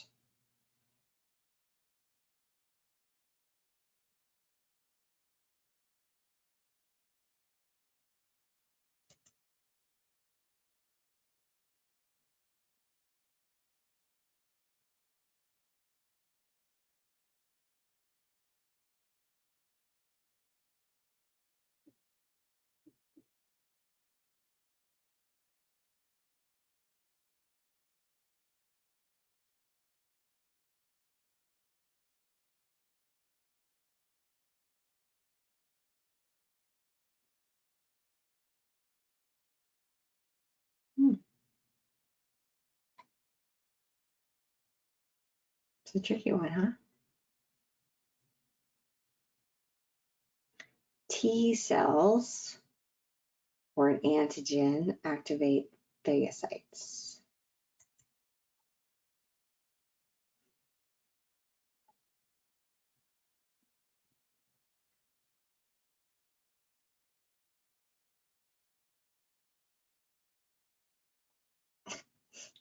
So we have our little phagocyte and it eats the bacteria and then it carries it and it gives it to the T cell and then the T cell does its job.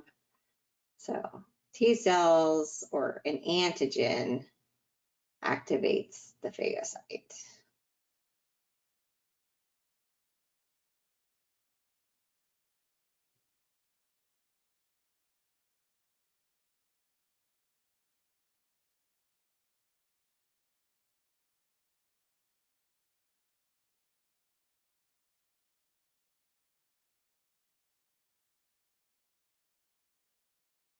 And what produces antibodies?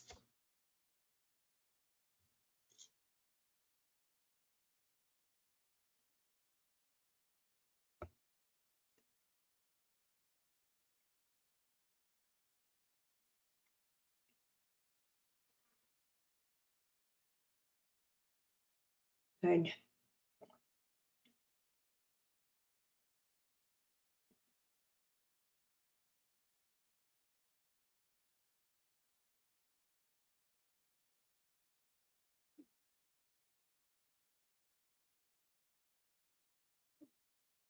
Good.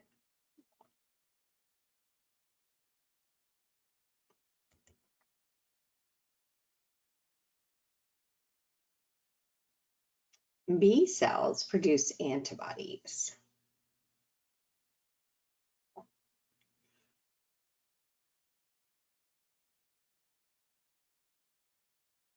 B cells create antibodies.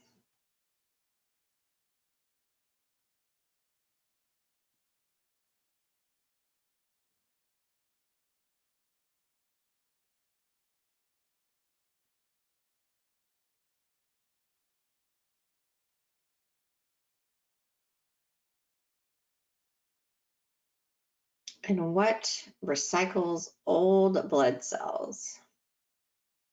Blank recycles old blood cells, sorry. Blank recycles old blood cells.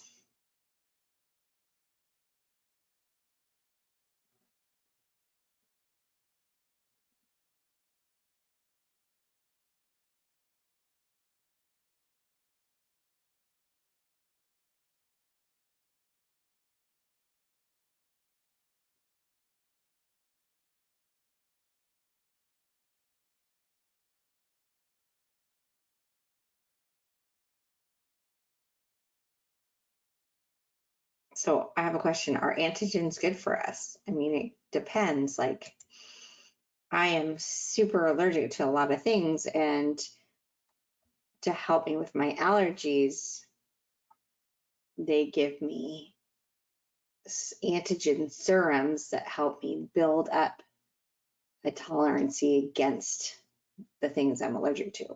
So in that case, it would be good.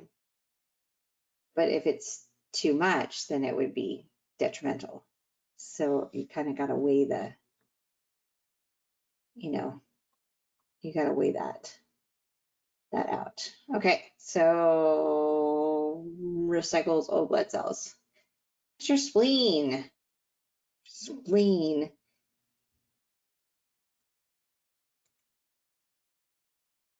Your spleen recycles your blood. That's what your spleen does for you. Recycles your blood.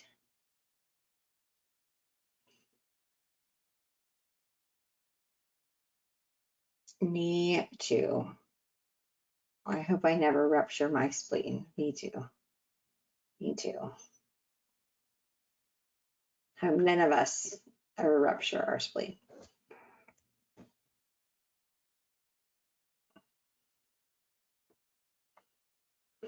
Functions of the spleen are to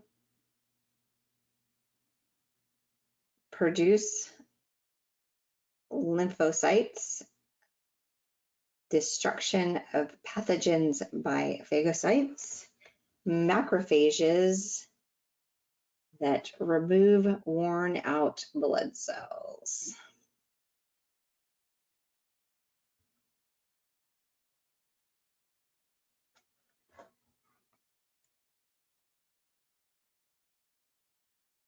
Oh, okay, no problem.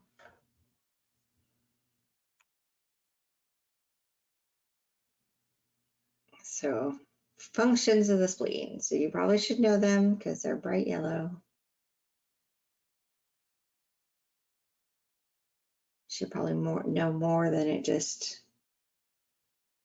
filters out worn out blood cells or recycles them.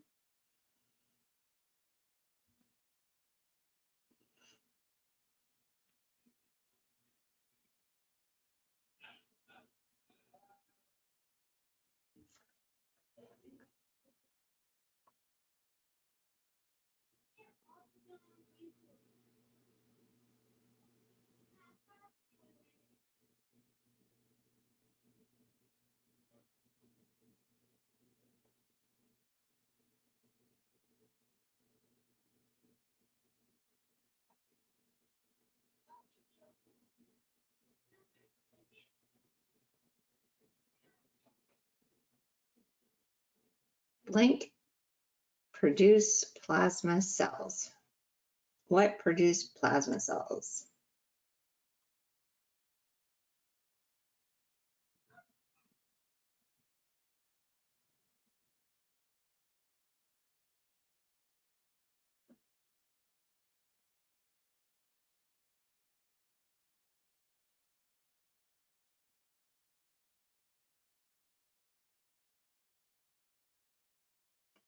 Mm-hmm.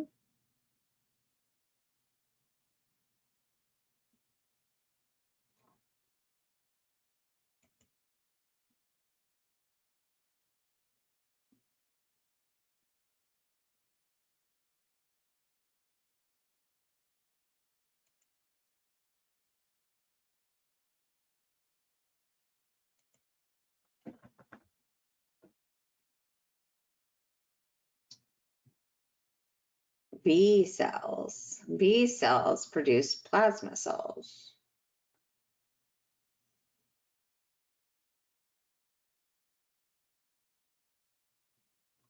So good job.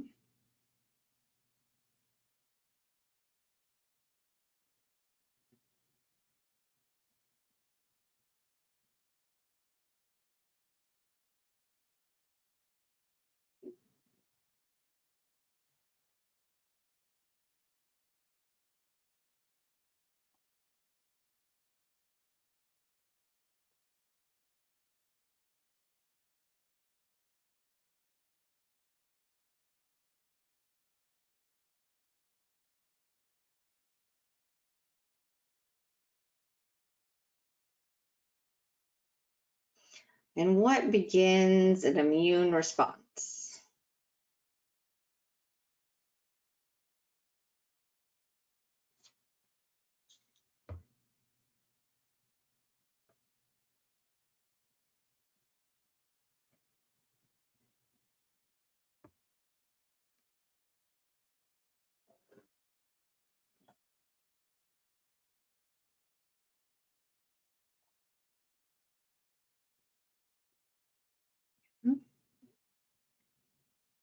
Good.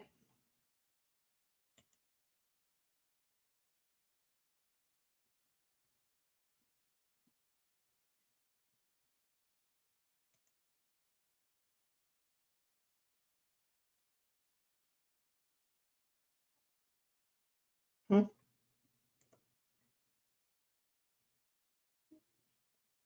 An antigen, a pathogen, and an allergen in immune responses.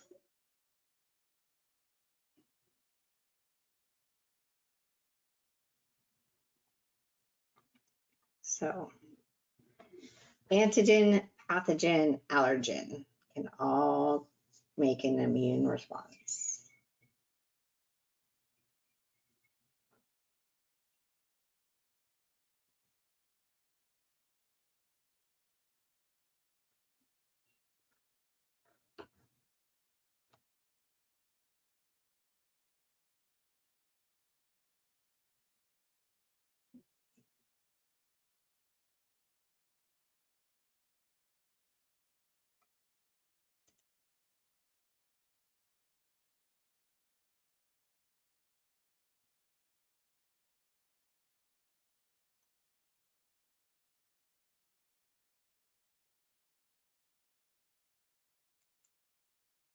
Okay. Okay. What are the differences between blood circulation and lymph circulation? That's a great question.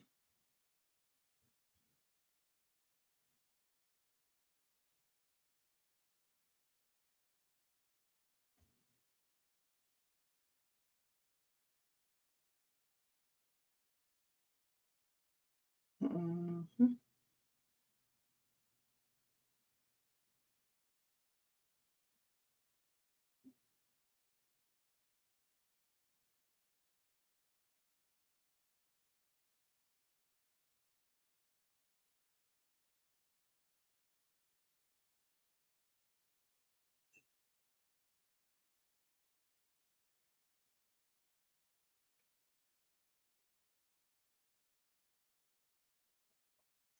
Okay.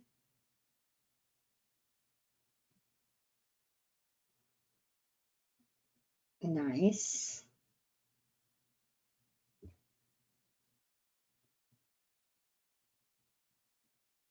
That's okay.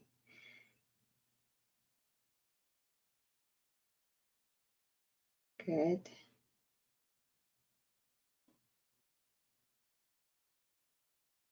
Okay. Good.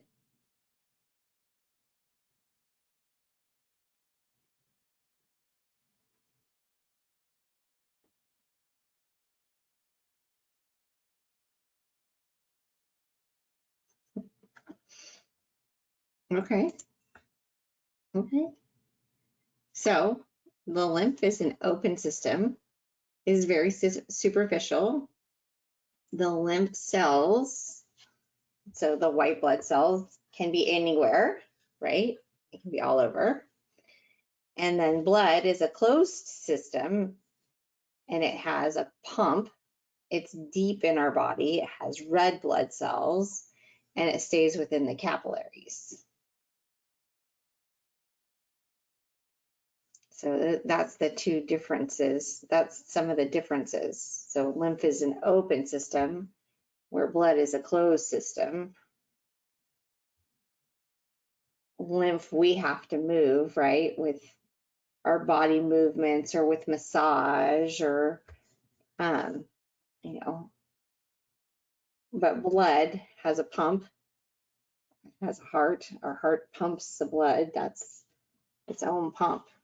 So it doesn't have to wait for us to move. It's always got the pump working for us.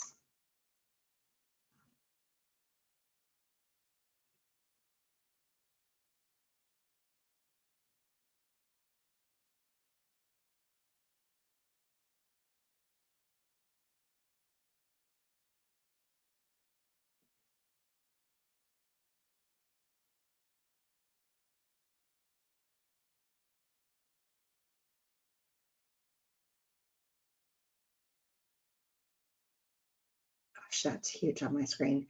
Explain a phagocytosis. Good.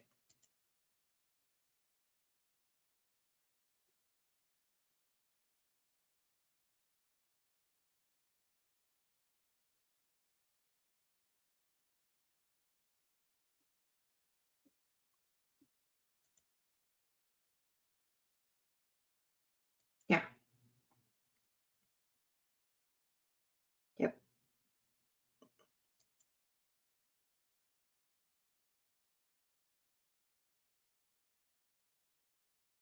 Yeah.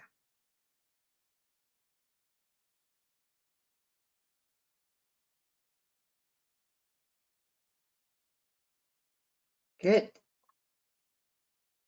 The process which a cell uses its plasma membrane to engulf an antigen. Phagocytosis is one of the main mechanisms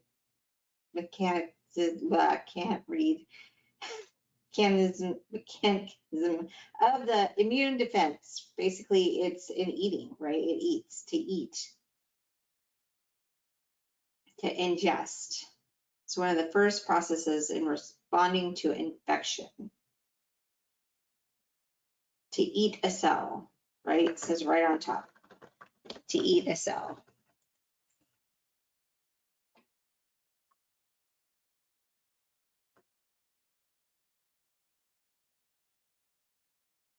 So good job, you guys. Really good.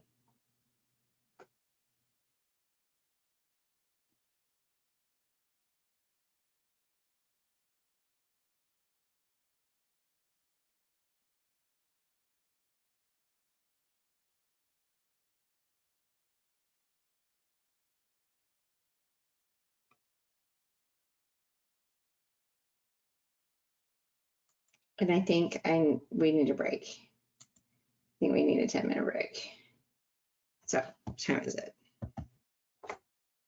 It's 8:14, so it's close enough. Let's make it to 8:25. I'll see y'all back, 8:25.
Okay, we're back.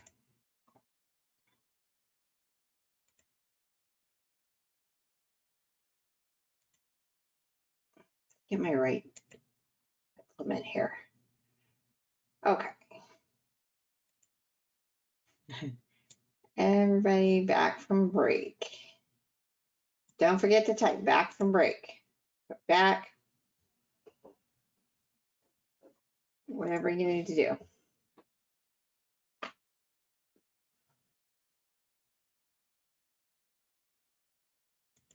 Okay. Myself a little note. Perfect. All right. Let's go back to the slate in here. All right. What's next? Ways massage helps the lymph system. Well, you're fine as long as you said back at any point. Ways massage helps the lymph system.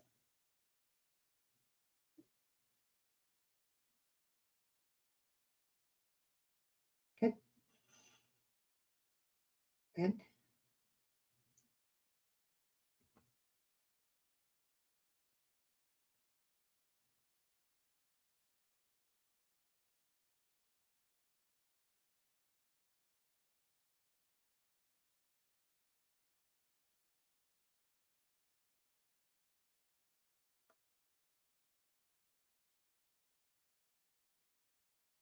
She's coming really fast. Good.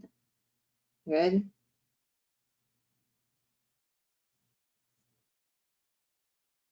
Okay, good.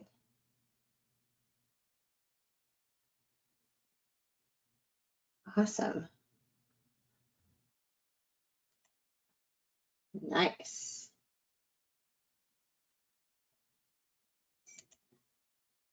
I like it. Lymph. Moves interstitial fluid into the lymph capillaries, draining and circulating the lymph. It reduces edema. It helps the parasympathetic T cell production. And T cells only reproduce in a resting state. So it helps reduce stress. When you reduce stress, that improves T cell production. So that is one way that we help, right? Massage. That's a big one.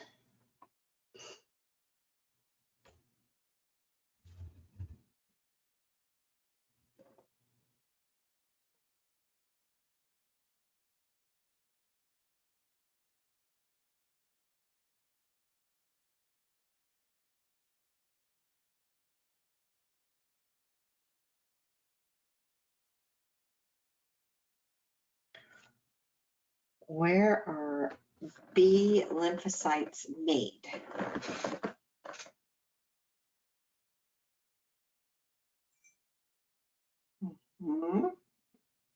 Good.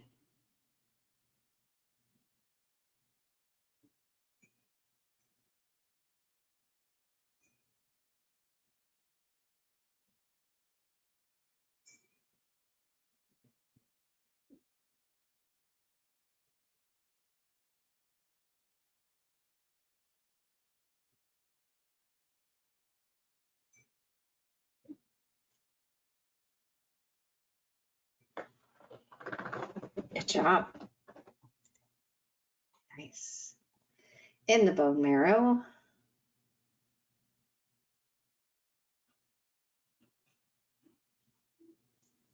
In the bone marrow.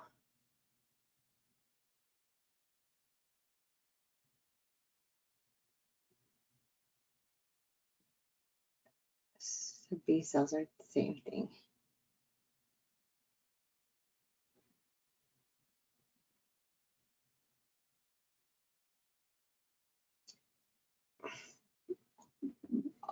blood cells are made in the bone marrow.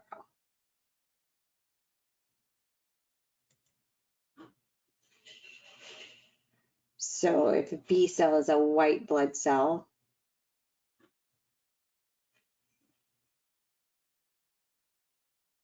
then it's made in the bone marrow.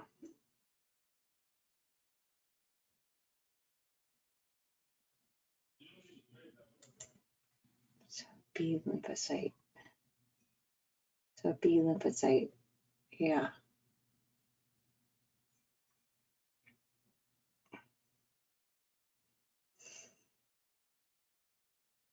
I don't know if I would put it like that.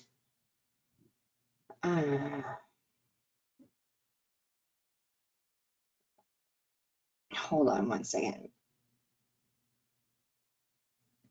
P.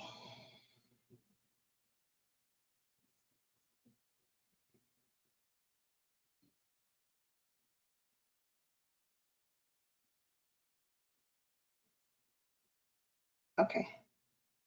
RBC.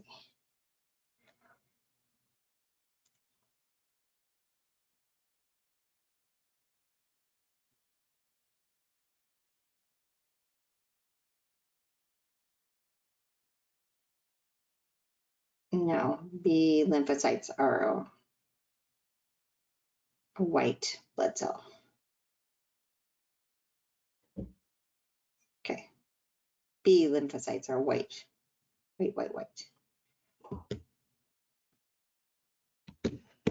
Okay. Specific functions of B lymphocytes.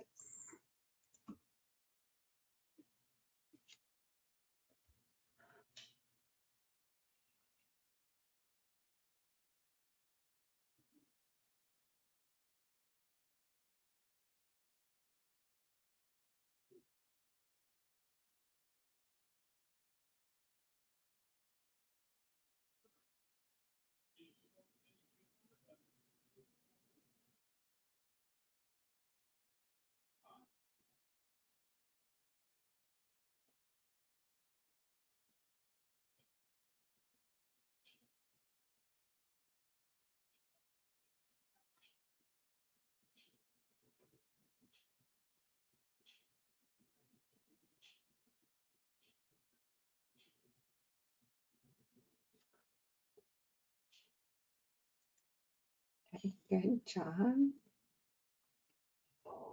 They function in a humoral immunity component of the immune system by secreting antibodies.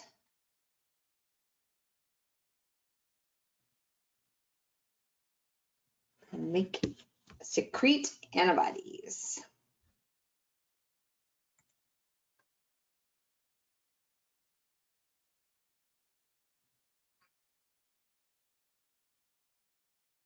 Yeah. Secreting antibodies. Where do T lymphocytes mature?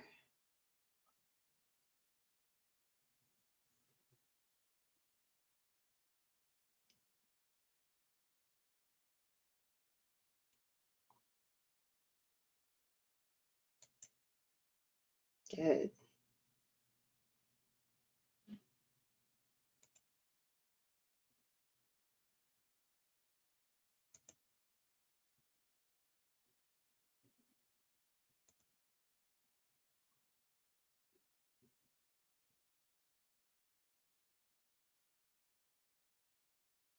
They mature. They originate in the bone marrow and mature in the thymus. T cells multiply and differentiate into helper cells, helper T cells, or cytotoxic T cells, regulatory cells.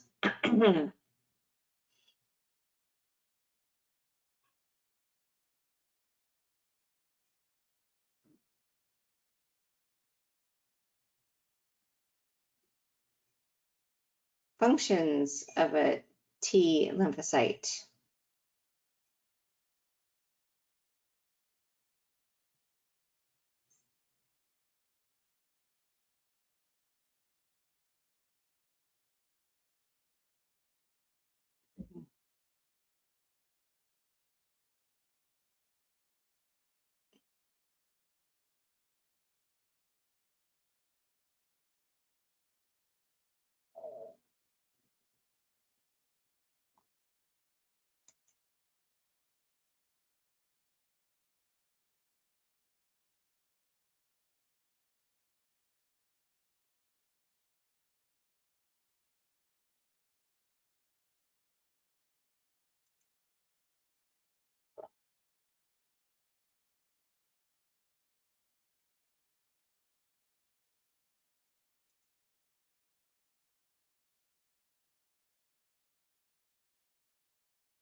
Good.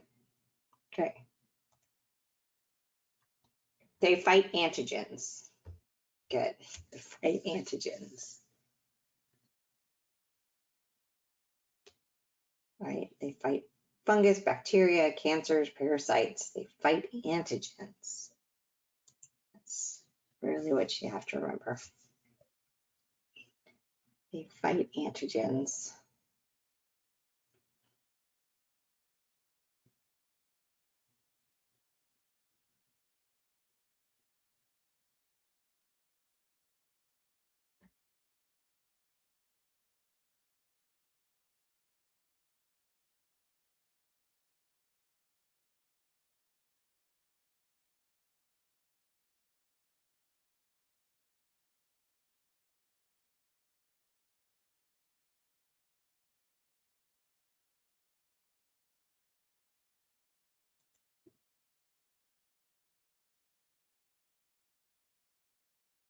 Leukocytes are blood cells that function as defense against bacteria, virus, and toxins. Leukocytes.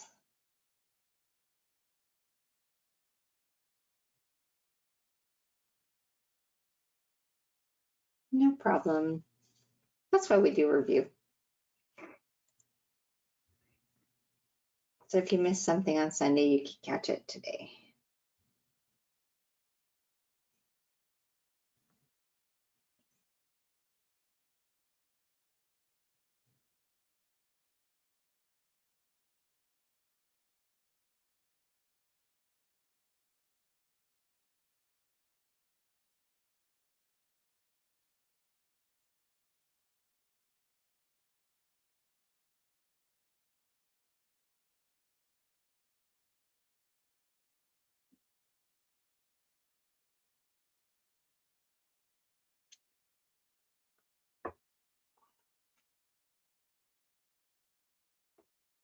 Oh, all right. So the next ones are the poles. So let me get my little pole thing out here. Exit out of that.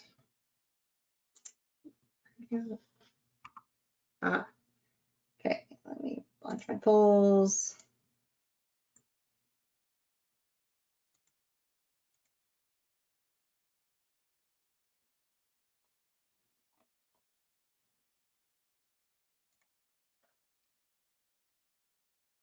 Okay, so you guys should be seeing that. A substance that causes the immune system to respond is a or an, what is it? Answer in the poll.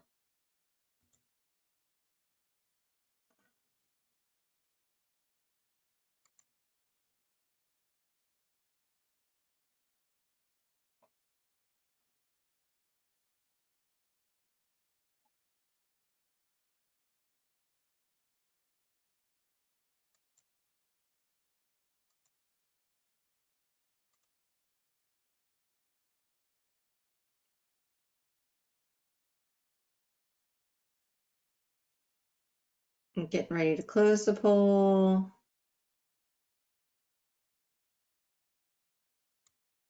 Close the poll. Majority of you guys picked antigen, and that is the correct answer. The substance that causes the immune system to respond is an antigen.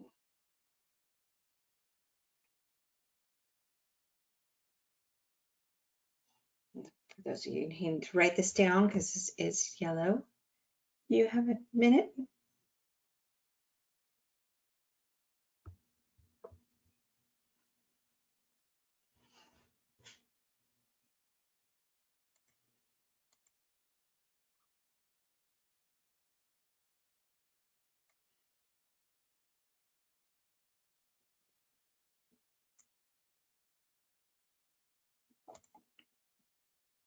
What is another term for hypersensitivity to the immune system?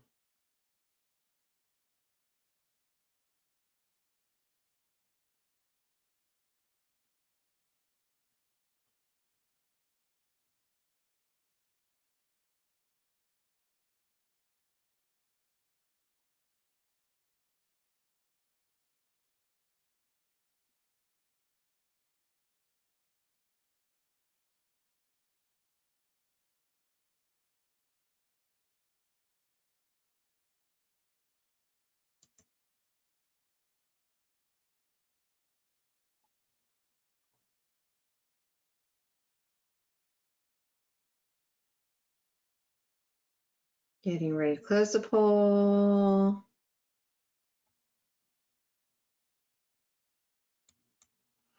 Most of you guys picked allergy,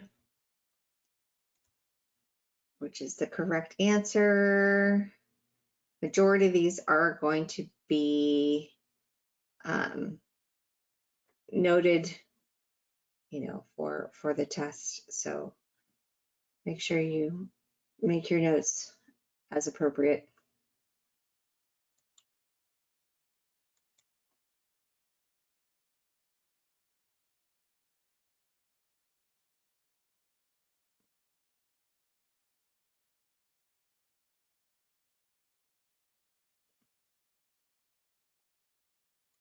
Vasodilation and increased blood vessel permeability are functions of histamine. So we want you guys to know that vasodilation and increased blood vessel permeability are functions of histamine.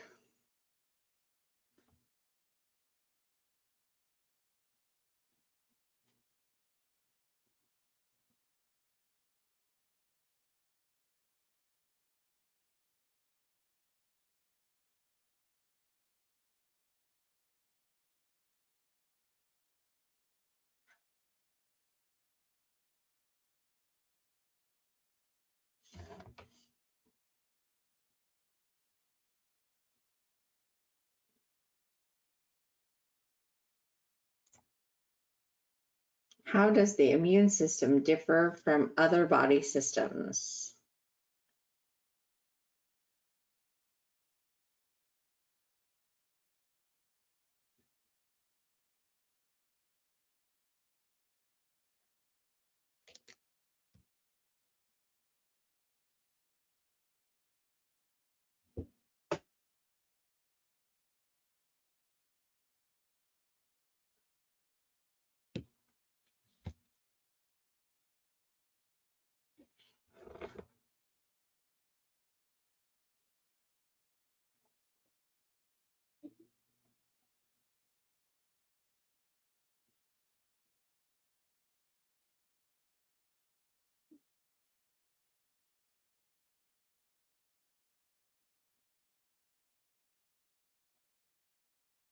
I'm closing the poll.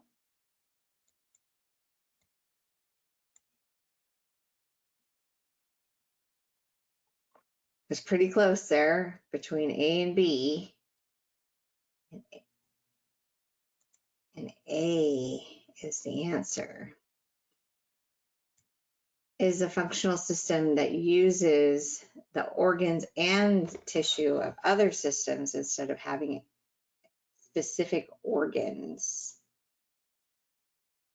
I know, but the question, systems, organs, tissues, but it's a little bit hard, a hard one. It's a hard one.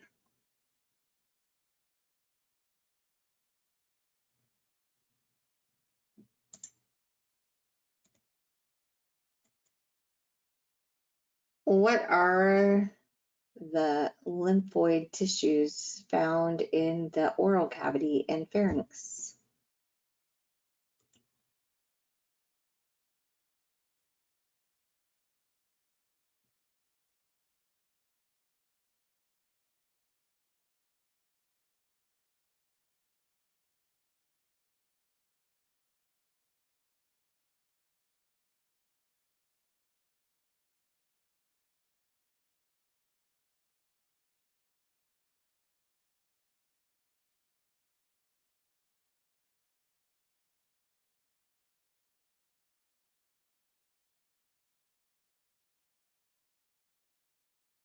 Getting ready to close the poll.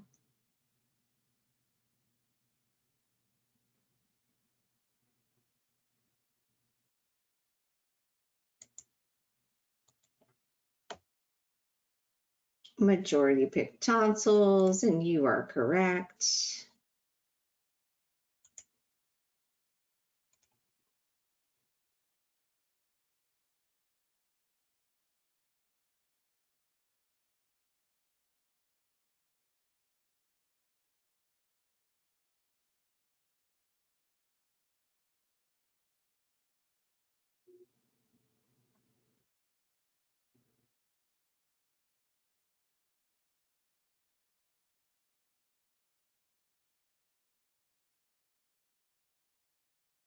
Draining and filtering the interstitial fluid is a function of what system?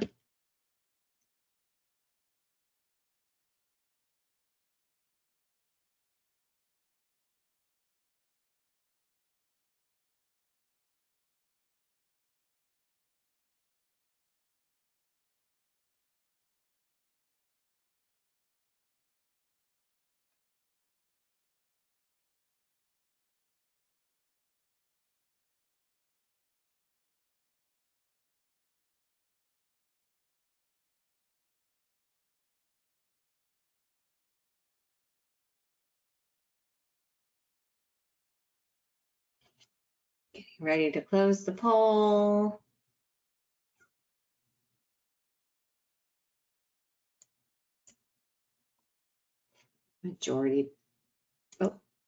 Majority picked lymphatic, and you are correct.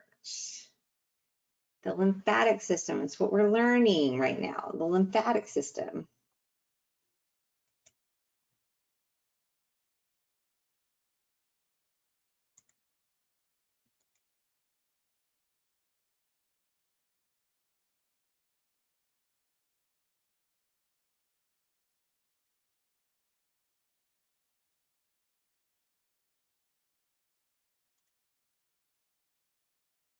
Which of the following is not a function of the lymphatic system? Which one is not a function?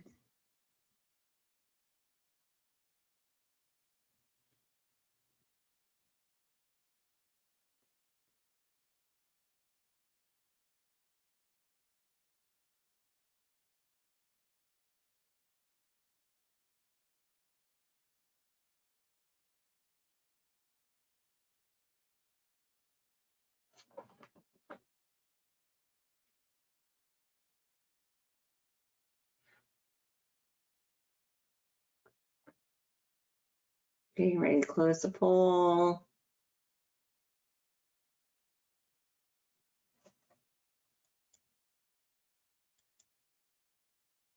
Majority of you picked projection and distribution of fat, and you are correct.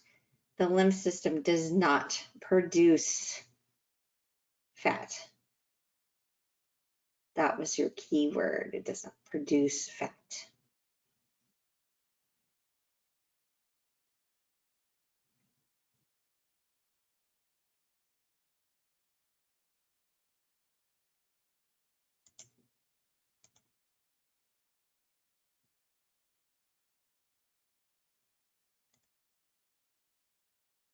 Which of the following immune cells are specialized lymphocytes that convert to plasma cells to produce antibodies?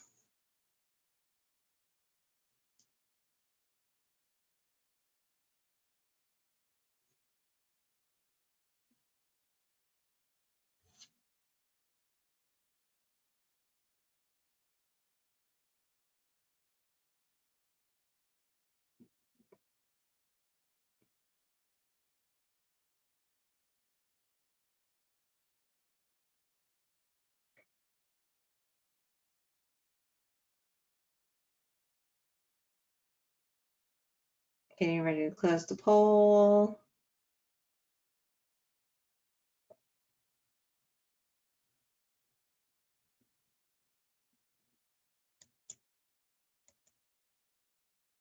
Most everybody picked a B cell, and you're correct.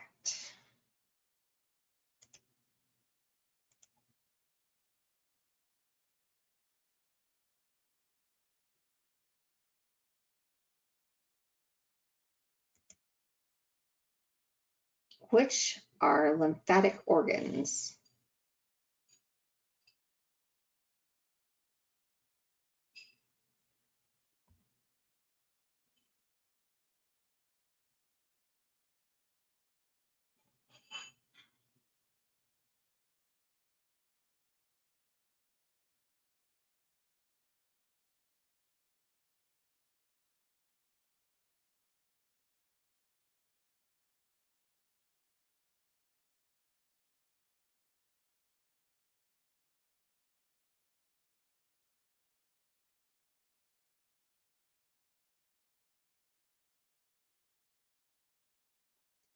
Closing the poll.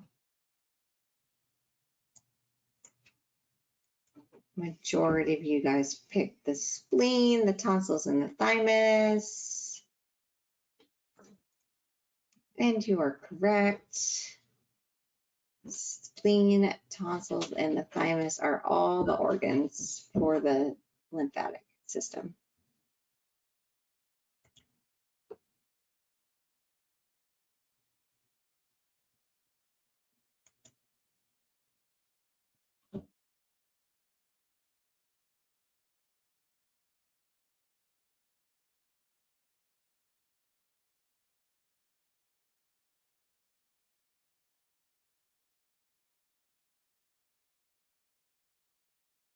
The lymphatic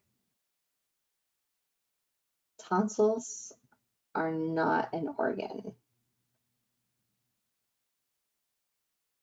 They're they're tissue. The lymphatic system is most interactive with the immune system.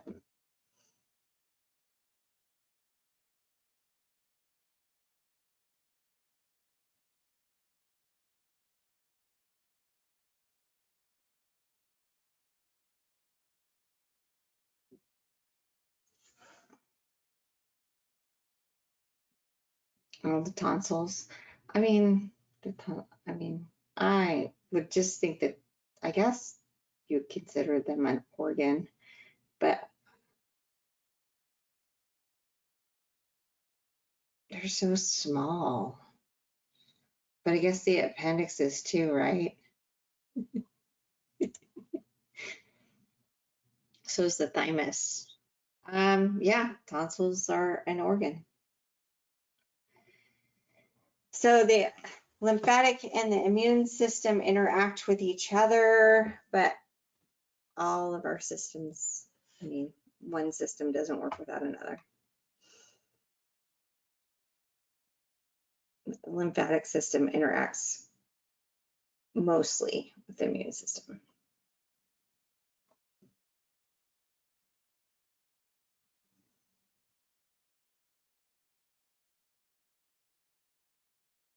Okay, which of the following statements is true about the effect of massage on the immune system?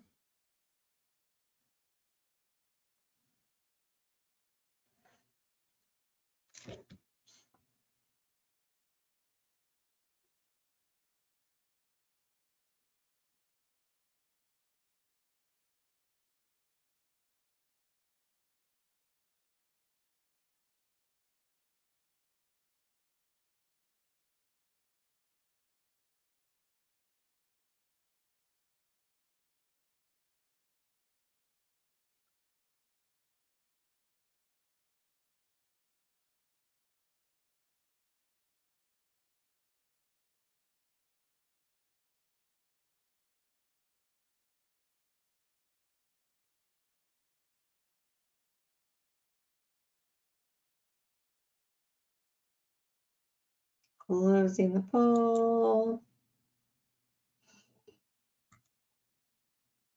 Most of you picked stress relief, which would be the best answer. Stress relief is known to increase T cell production.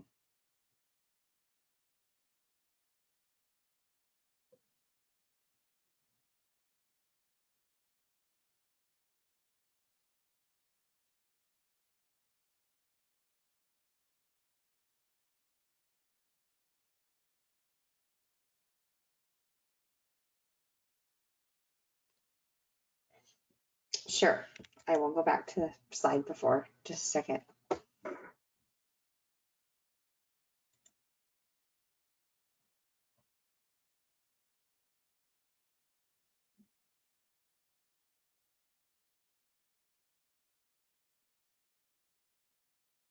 Here you go.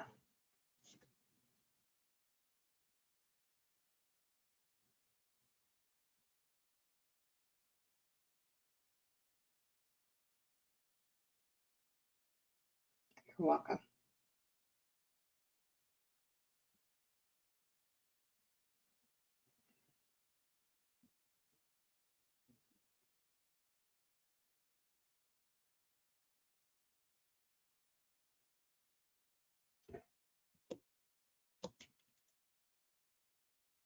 All right, let me see what we have next here.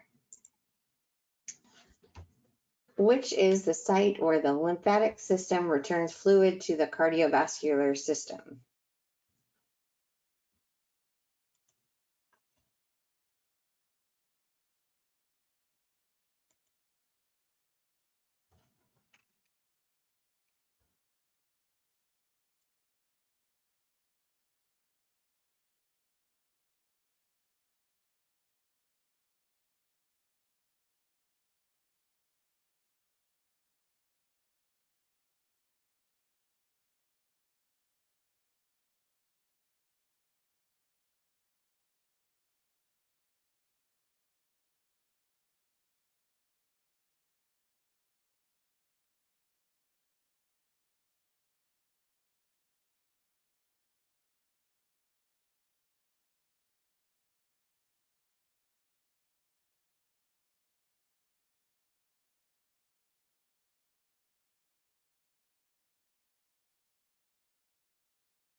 Oh, neck and neck on that one, but it is a, oh, let me hide that. It is a subclavian jugular venous junction. That's where the lymphatic system returns the fluid to the cardiovascular system.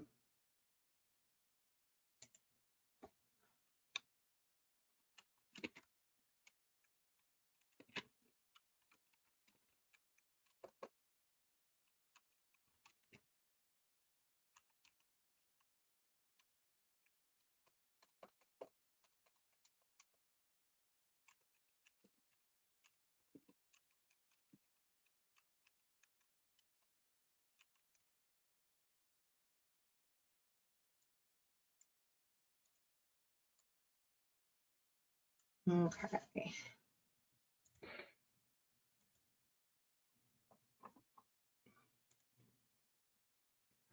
Where does the quadratus lumborum attach? Ooh.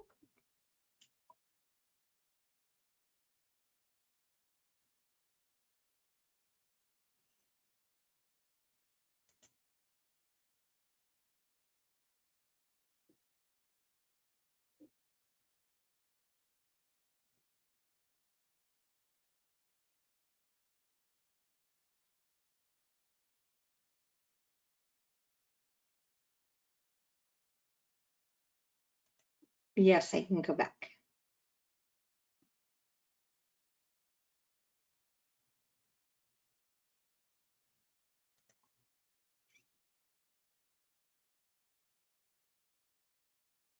Closing the poll.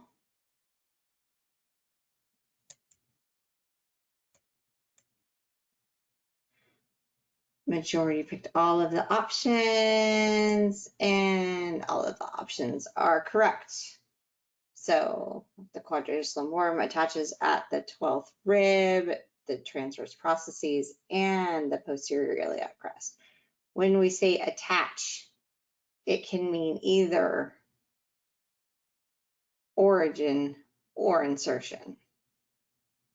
Tricky, right? Okay. So somebody wanted me to go back to this one.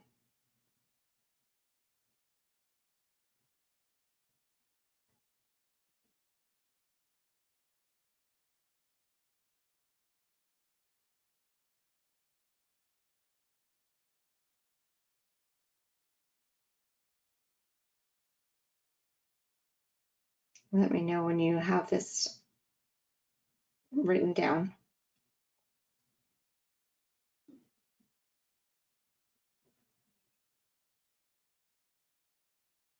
Okay.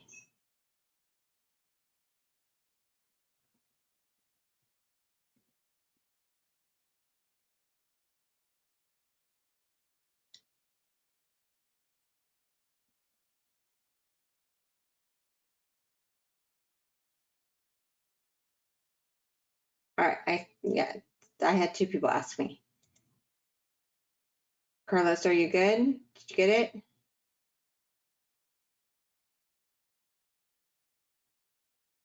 Good. Okay. The movement of the lymph depends on inspiration, muscular contraction, and gravity. You need to know that too. The movement of lymph depends on inspiration, so breathing, muscle contraction, moving around, and gravity.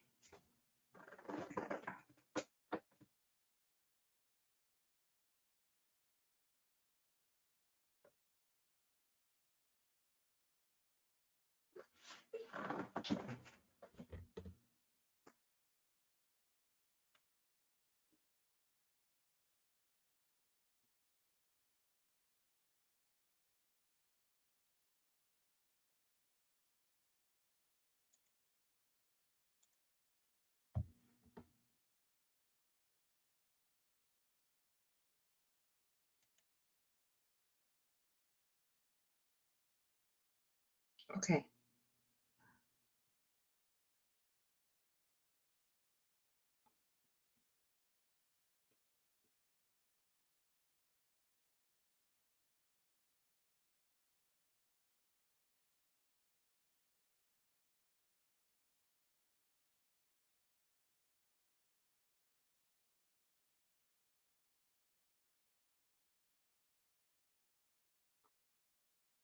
And this was the last slide. The quadratum attaches at the 12th rib, the transverse processes, lumbar 1 through 4, and the posterior iliac crest. Okay. So next, I'm going to launch the next one. Which of the following muscles does not flex the elbow? Does not flex the elbow.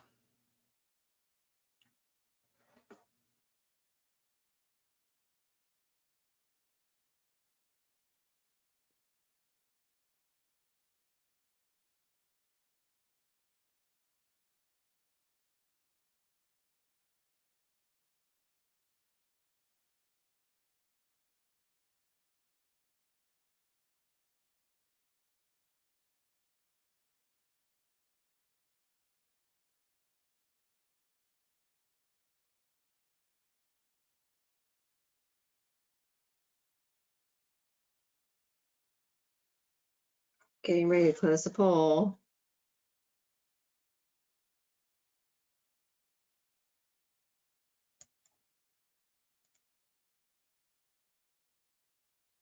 Coracobrachialis is the answer.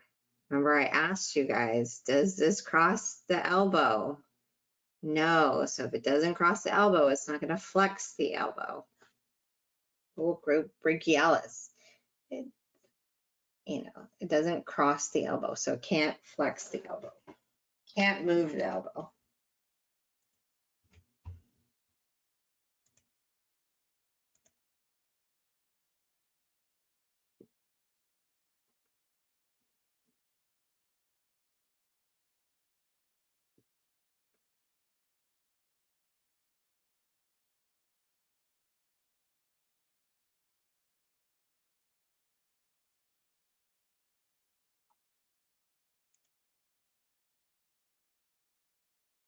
Which describes the action of teres major muscle, of the teres major muscle.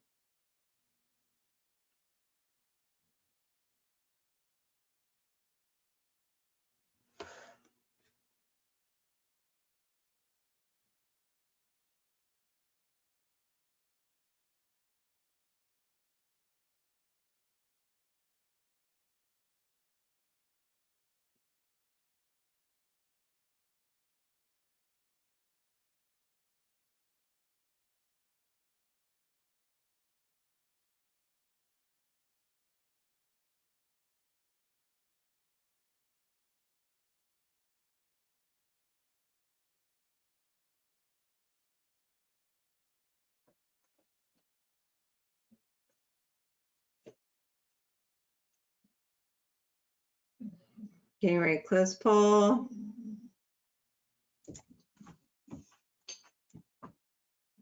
Majority of you picked C. Medially rotates, adducts, and extends the humerus, which is correct. Medially rotates. It goes through the armpit to the anterior side of the humerus. So that's one way to tell that it's going to medially rotate. If it goes through the armpit onto the anterior side, it's going to immediately rotate.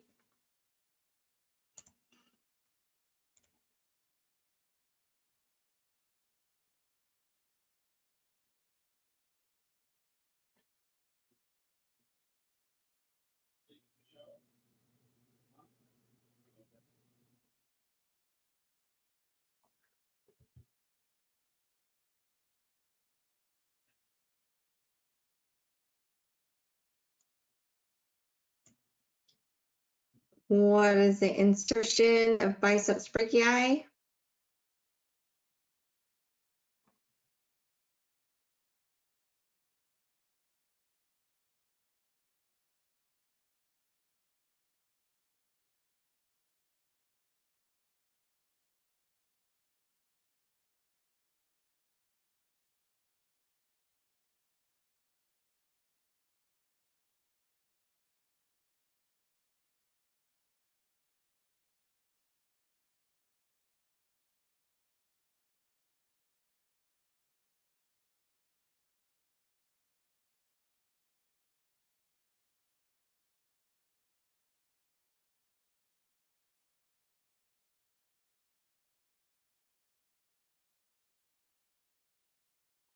Okay, ready to close poll.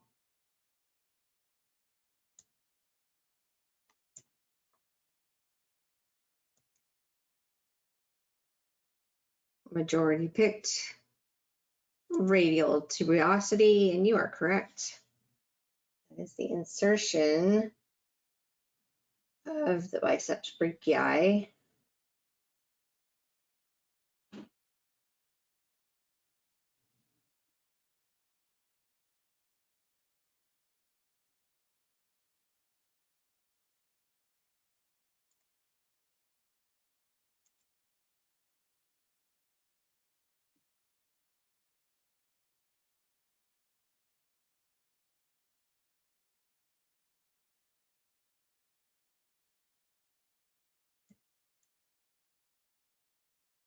What is the action of the rhomboids muscle?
Well, I'm going to close the poll.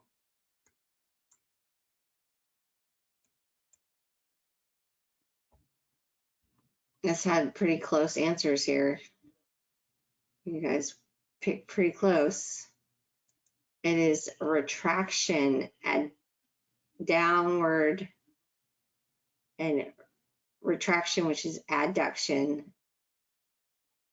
downward, which is medial rotation of the scapula.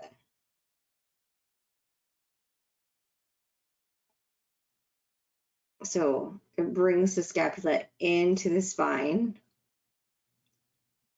and then it immediately brings the inferior angle right towards the spine. That's what we're talking about, the medial rotation.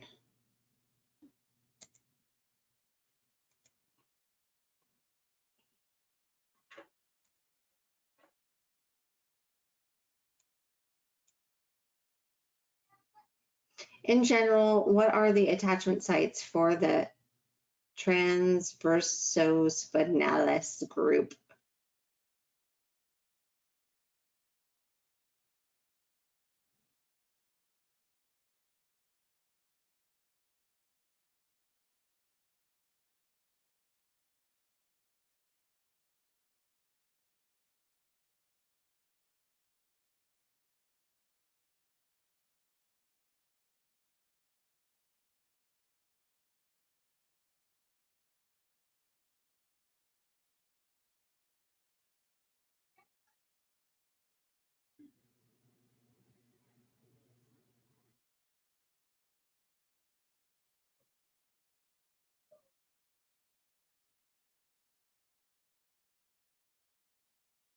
Closing the poll.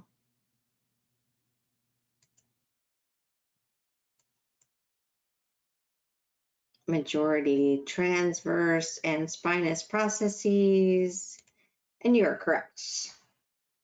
They go from each spinous processes to the transverse processes, or you could say from the transverse processes to the spinous processes, all the way down the back.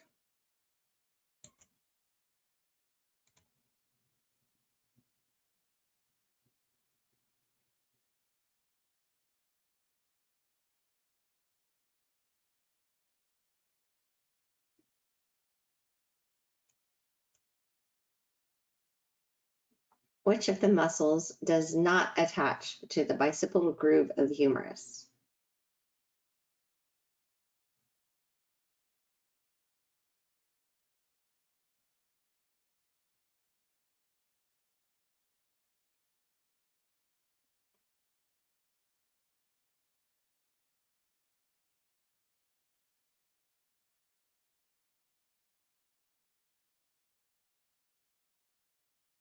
Does not attach.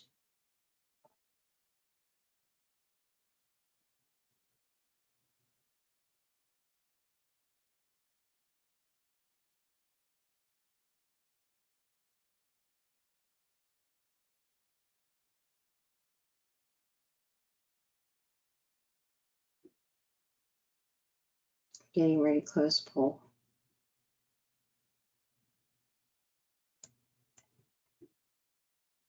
Majority of you guys picked latissimus dorsi, but just by a hair.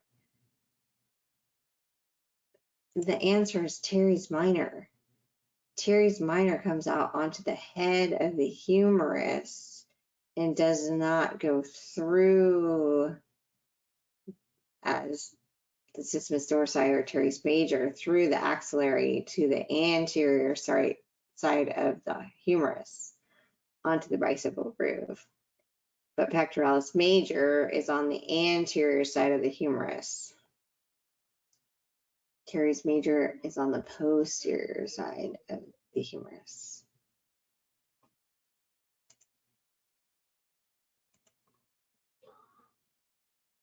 It was a tricky question.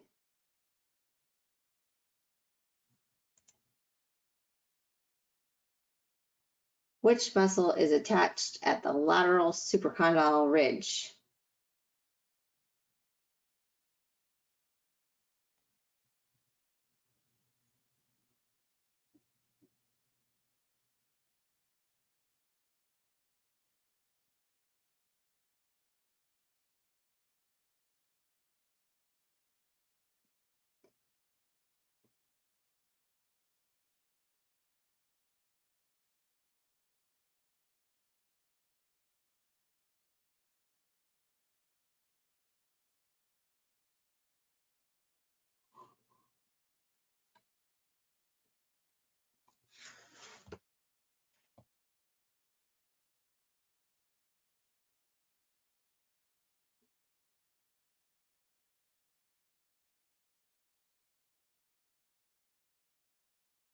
Closing the poll.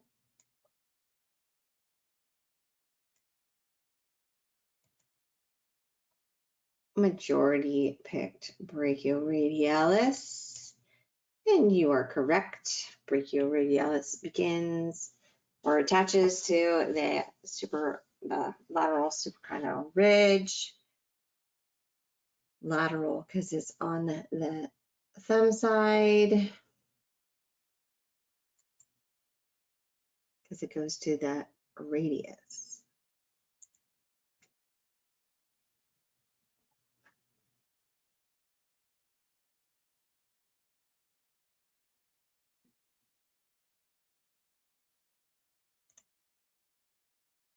What is the origin of pectoralis major?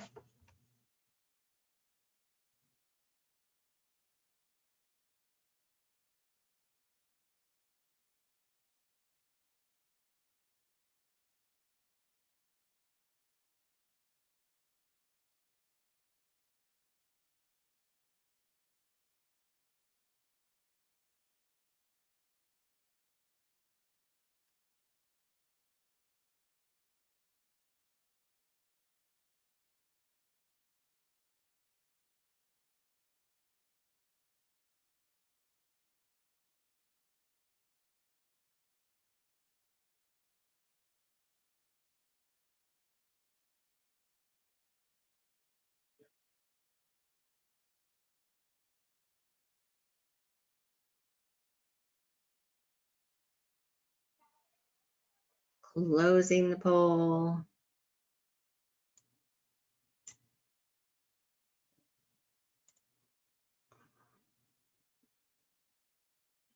Majority of you guys picked acromion, lateral clavicle, and sternum. It is the medial clavicle, the sternum, and the costal cartilages of ribs 1 through 6. Pectoralis major comes out on your, doesn't go all the way to your shoulder. It's only about halfway on your clavicle, because the other part of your clavicle is going to be your deltoids and your trapezius.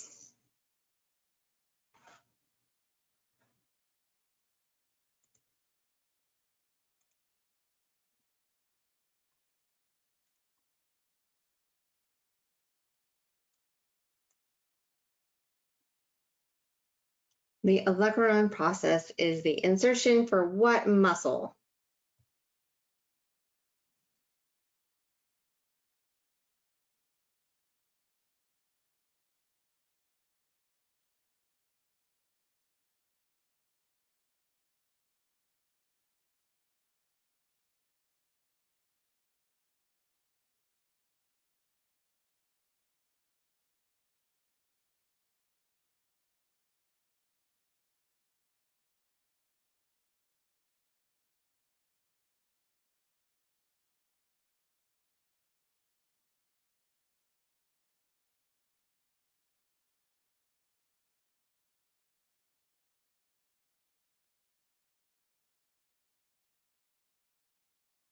And I'm going to close the poll.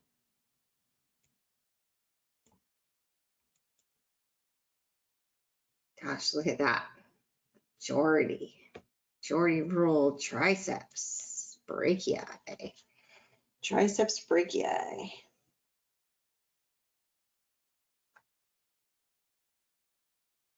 Good job.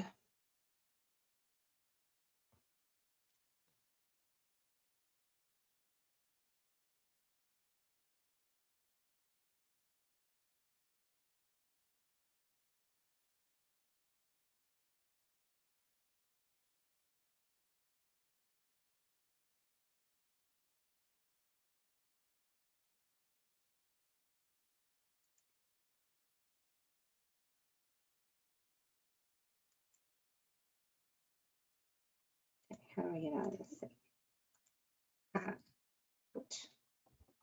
Okay, I think that We need another 10 minutes, roughly, right? So let's do 9:33,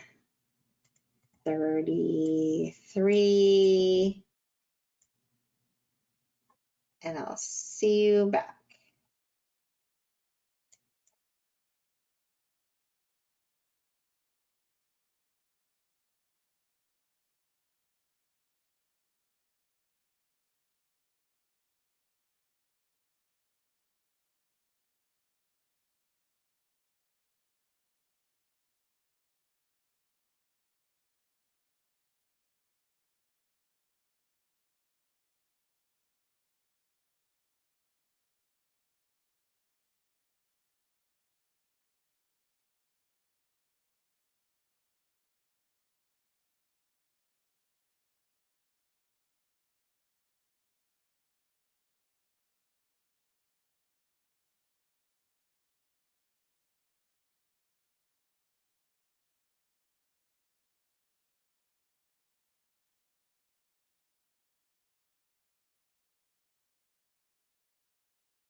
Okay, back from break.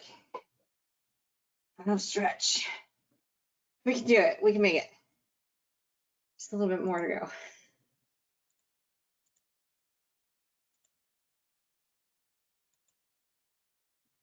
Yeah, sign back in. All right.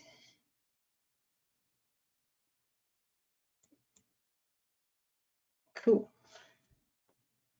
All right, so I have a video, another video that we can look at.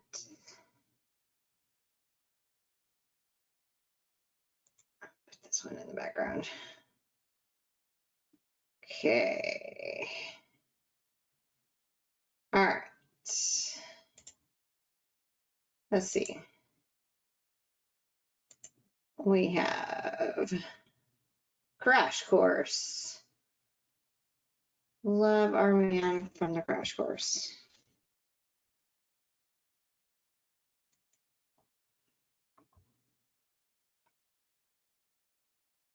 Let's say you're at the airport. You're waiting in line to get through security. You're in your socks, in public, and you're wrestling with those plastic bins, and people are yelling at you about dumping liquids and taking your laptop out of your bag. But even with a certain amount of chaos, the line moves pretty quickly. I mean, it should, theoretically, because really everyone has the same goal, to get to where they need to be. Now, you probably think at this point that I'm setting you up to talk about stress or anxiety or something, but I am not. Instead, I want you to imagine that security line is being like your blood, moving through your high-pressured circulatory system. And you, my friend, are not just some impatient traveler in a hurry to catch the next plane to Seattle. You are a bit of blood plasma. And the biggest concern of everyone in your queue is just to get delivered to their destination. But the problem with rushing stuff through a blood vessel or through a security line is that if it moves too fast, you run the risk that something bad might get through. So in the case of the line at the airport, every now and then, the security people funnel some random folks over to a slower line for a full pat down and a bag check. And that is kind of what your lymphatic system does. It takes up some extra fluid, and while it's ultimately helping it get to its destination, it runs a background check to make sure it's legit. It may not be as well known as some of your other more popular organ systems, but your lymphatic system quietly plays a vital supporting role to both your cardiovascular and immune systems. For one thing, it maintains your homeostasis by eventually returning most of the fluid that has been diverted back into your blood. Which is good, because if it didn't, your ankles would swell up like balloons, your lungs would fill with fluid, and your blood volume and pressure would drop to the point where your body would just give up and you would die. But the lymphatic system isn't just another security line. It also has a series of checkpoints that are staffed by special security officers that have the ability to take care of small infections on the spot. Or if they really don't like the looks of what they've found, they can alert the whole immune system to take it down. So for keeping your blood volume levels where they need to be, for keeping you from collapsing from low blood pressure, and for preventing you from dying from a staph infection every time you scrape your elbow,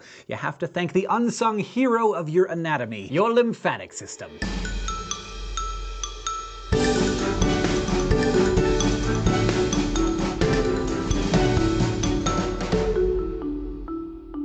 Structurally speaking, your lymphatic system consists of three main parts. The first is just your lymph. It's a watery fluid that flows through your lymphatic system. Much of your lymph starts out as blood plasma that gets forced out of your capillaries, way down in the capillary beds, where the leakage helps the exchange of nutrients and gases between the blood and the capillaries and the hungry cells in your tissues. The blood capillaries reabsorb some of the fluid, but a lot gets left behind. So much of the rest of your lymphatic system works to soak it up and get it back to where it needs to go, inspecting it along the way. For example, you have a network of lymphatic vessels that help reabsorb the fluid at about 600 or 700 lymph nodes, which are basically checkpoints that monitor and cleanse lymph as it filters through. Then there are special lymphoid organs like the spleen, thymus, adenoids, and tonsils, as well as other lymphoid tissues throughout the body. Some of these organs and tissues house special defensive cells of the immune system to fight infection by gobbling up bacteria and other harmful antigens, all of which we'll get a lot more into in upcoming lessons. Others, like the thymus and spleen, provide a nursery for maturing immune cells called lymphocytes. But to understand the special supporting role that your lymphatic system plays in your body, let's start with its origins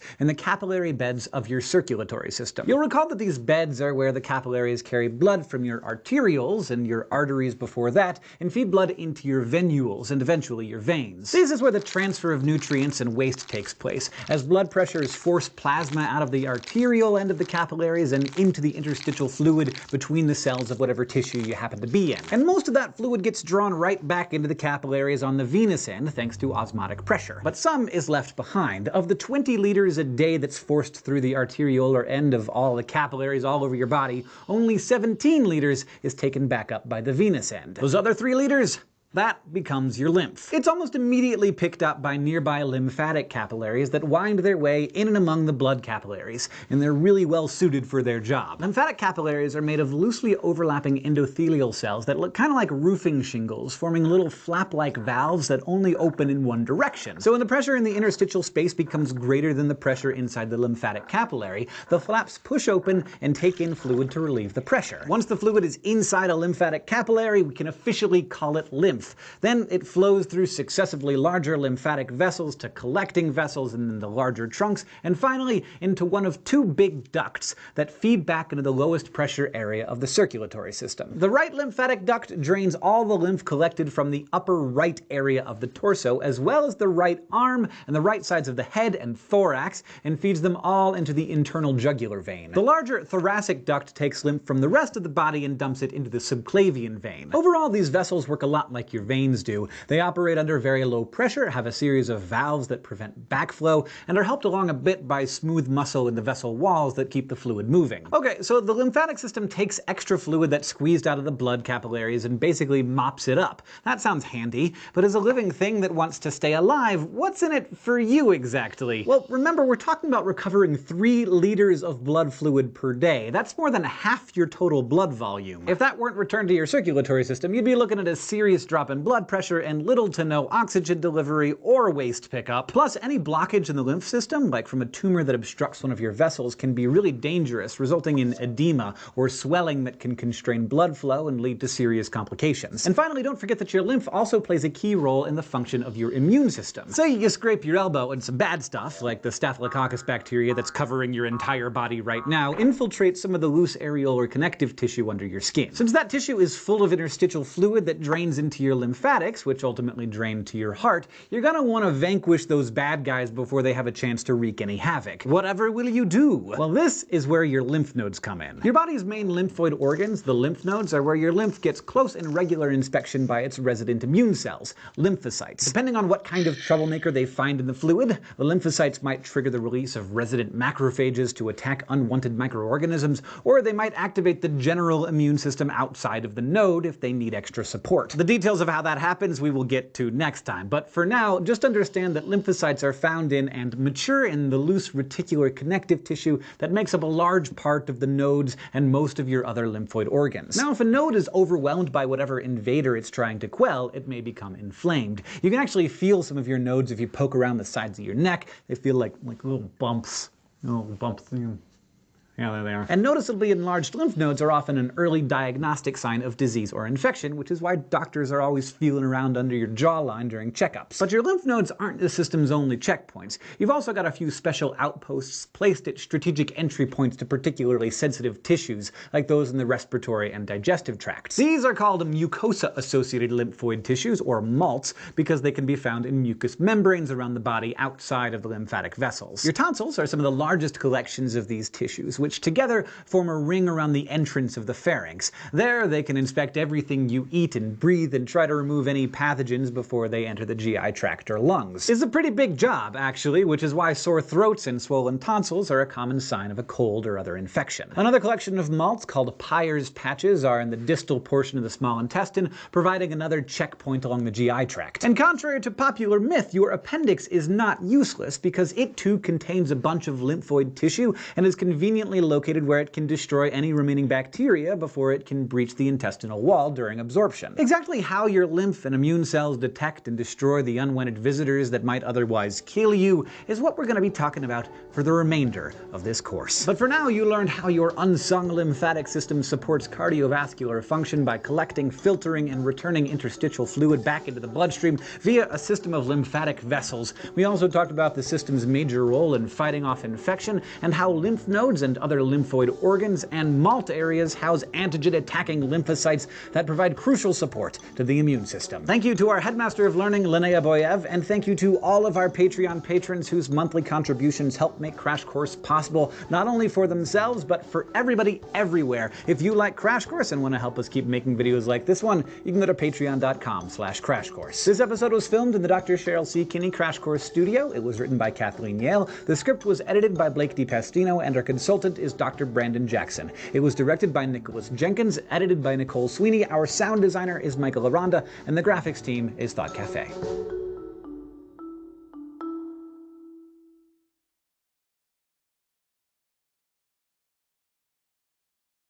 I love those videos. They are so good.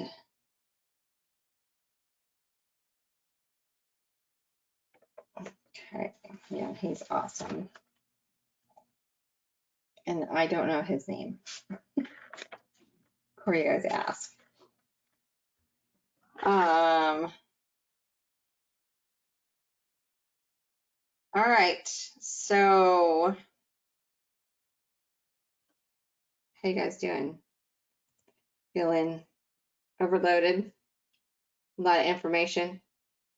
The lymph is a really interesting, yeah, it's a lot of info. It's a really interesting kind of, really interesting system. Pretty definitely overloaded. It's good. Yeah, it is good. Okay. So, too much screen time. Yeah, I understand that too. So, a few minutes left. Gonna ask you guys a couple questions. Does anybody remember the origin of pectoralis minor?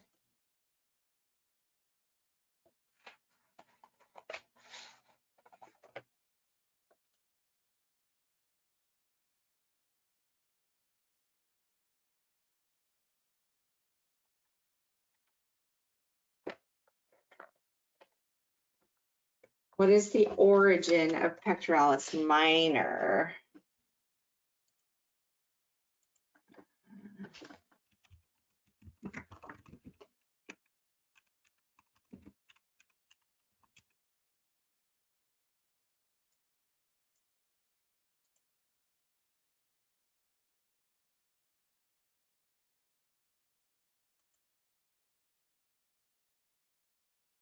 Good.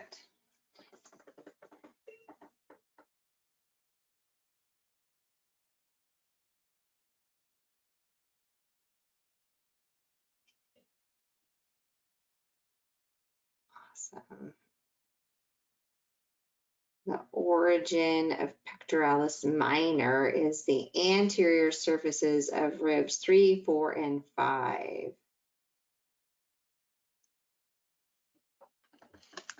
Anterior ribs 3, 4, and 5.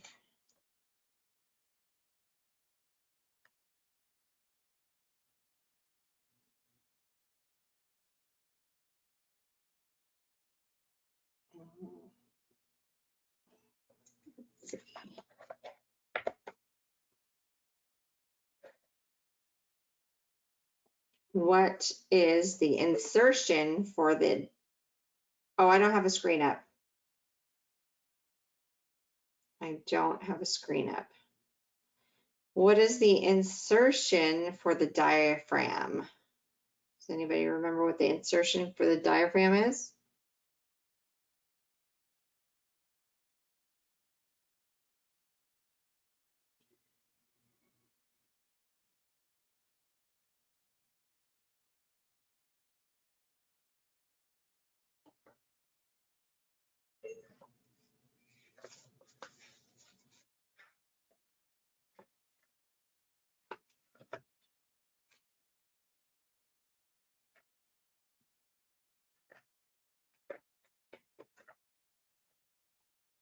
Good job. The central tendon of the diaphragm is the technical answer. Central tendon of the diaphragm. Are these special notes? I'm not sure that they are, but you need to know your structure. So I'm just picking out some structure that we went through and seeing if anybody remembers some of this stuff.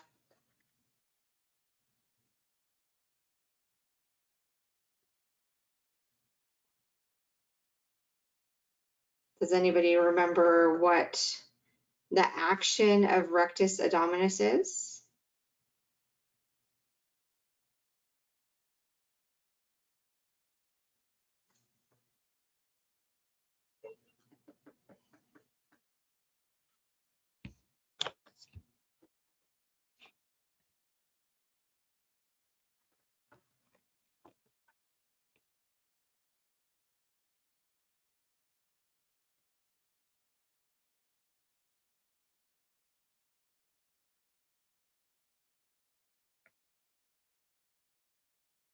Nice.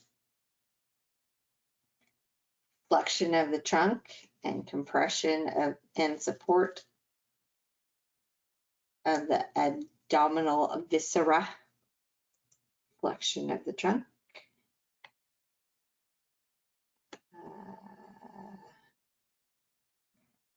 Let's see.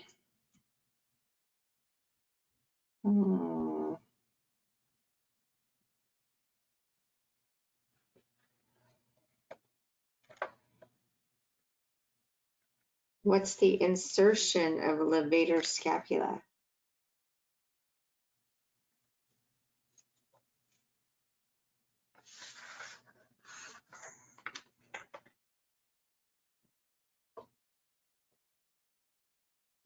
What is the insertion of levator scapula?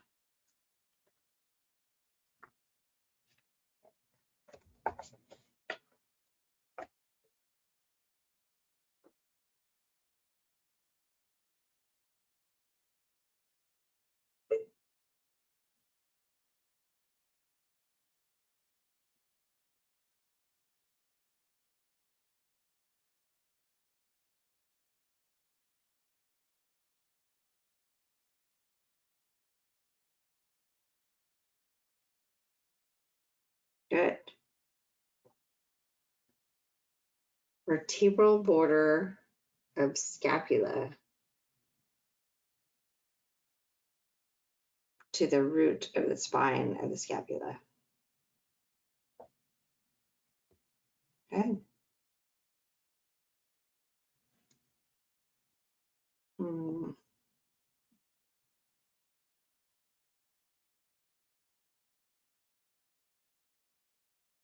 What bone does the trapezius move?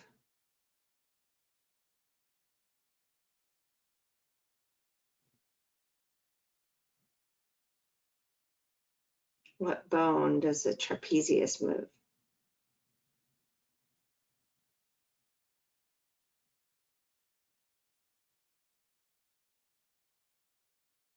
Good job.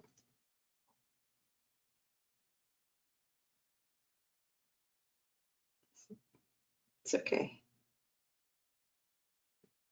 It moves the scapula.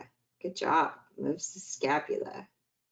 So what are the actions that it does with the scapula? Can you remember some of the actions that it does for the scapula?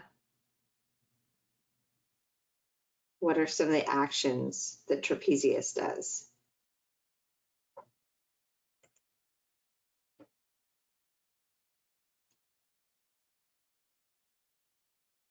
What's another way of saying it moves it up?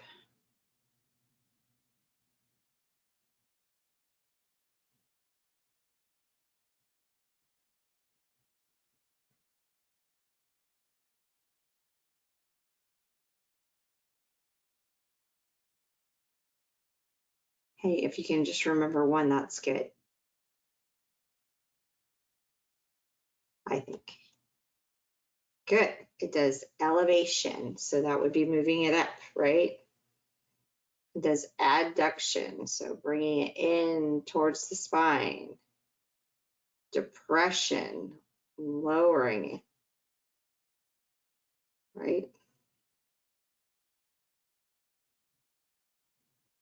Nice.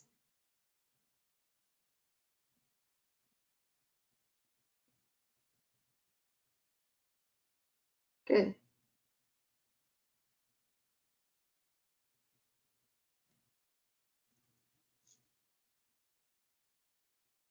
Awesome. You guys are kicking butt. Let's see. Let's see. What can I get into now?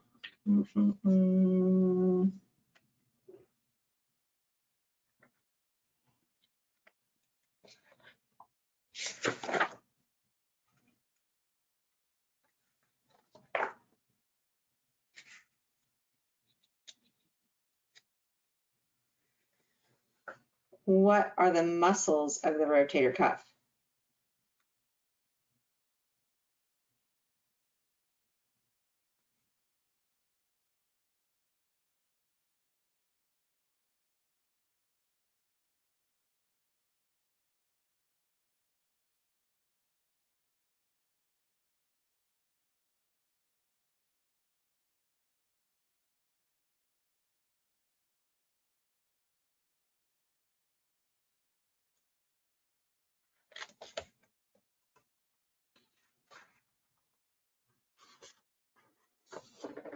What are the muscles of the rotator cuff? There's 4 muscles. Some of you guys have got it.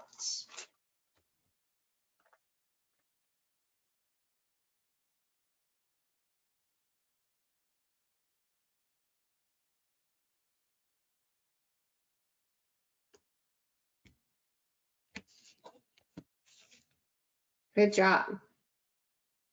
Supraspinatus, infraspinatus, and subscapularis, the 4 rotator cuff muscles. Great job, you guys. All right. T, you wrote me a question about the syllabus. The dates for the last assignment are wrong. That is a true statement. Can anybody remind me what the dates they are due so I can let them know that it's September 13th, Tuesday, September 13th. So just know it's Tuesday the 13th, not Saturday. Okay, great job tonight, everybody. Sunday, it's digestion. So have a great night. Keep working on your homework if you haven't already done it. And go ahead and sign off.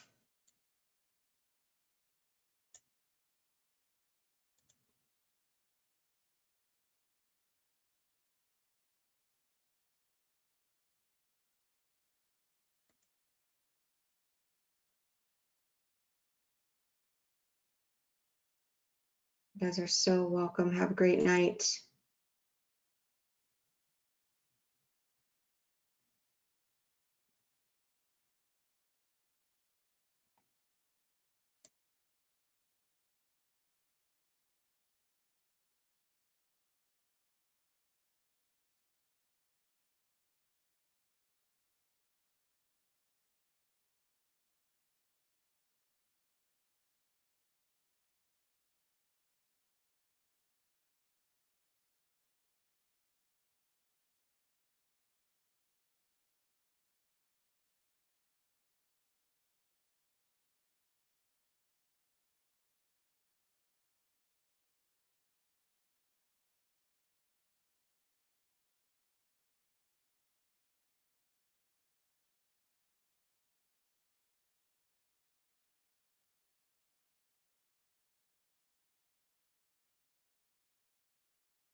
Please log yourself out of the webinar.